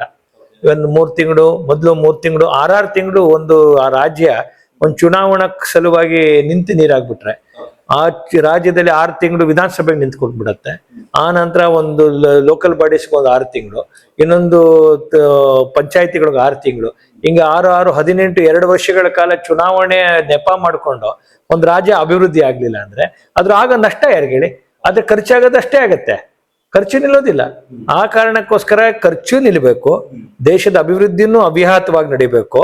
ಪದೇ ಪದೇ ಈ ತರದ್ದು ಪಾಲಿಸಿ ಪ್ಯಾರಾಲಿಸಿಸ್ ಆಗ್ಬಾರ್ದು. ಅದಕ್ಕೋಸ್ಕರ ಒಂದ್ ನೇಷನ್ ಒಂದ್ ಎಲೆಕ್ಷನ್ ಮಾಡ್ಬೇಕು ಅಂತ. ಕೊನೆಯ ಪ್ರಶ್ನೆ, RSS ಬಗ್ಗೆ ಯಾವಾಗೆಲ್ಲ ಈ ರೀತಿಯ ಅಲಿಗೇಷನ್ ಆರೋಪಗಳು ಬರುತ್ತೆ ಆಗ ರಾಷ್ಟ್ರ ಮಟ್ಟದಲ್ಲಿ ಅದನ್ನ ಸಮರ್ಥವಾಗಿ ಸಮರ್ಥಿಸಿಕೊಳ್ಳುವಂಥದ್ದು ಅಥವಾ RSS ನ ಡಿಫೆಂಡ್ ಮಾಡಿಕೊಳ್ಳೋದನ್ನ ನಾವು ನೋಡ್ತಾ ಇರ್ತೀವಿ ನ್ಯೂಸ್ ಚಾನೆಲ್ಗಳಲ್ಲಿ ಅಥವಾ ಬೇರೆ ಮಾಧ್ಯಮಗಳಲ್ಲಿ.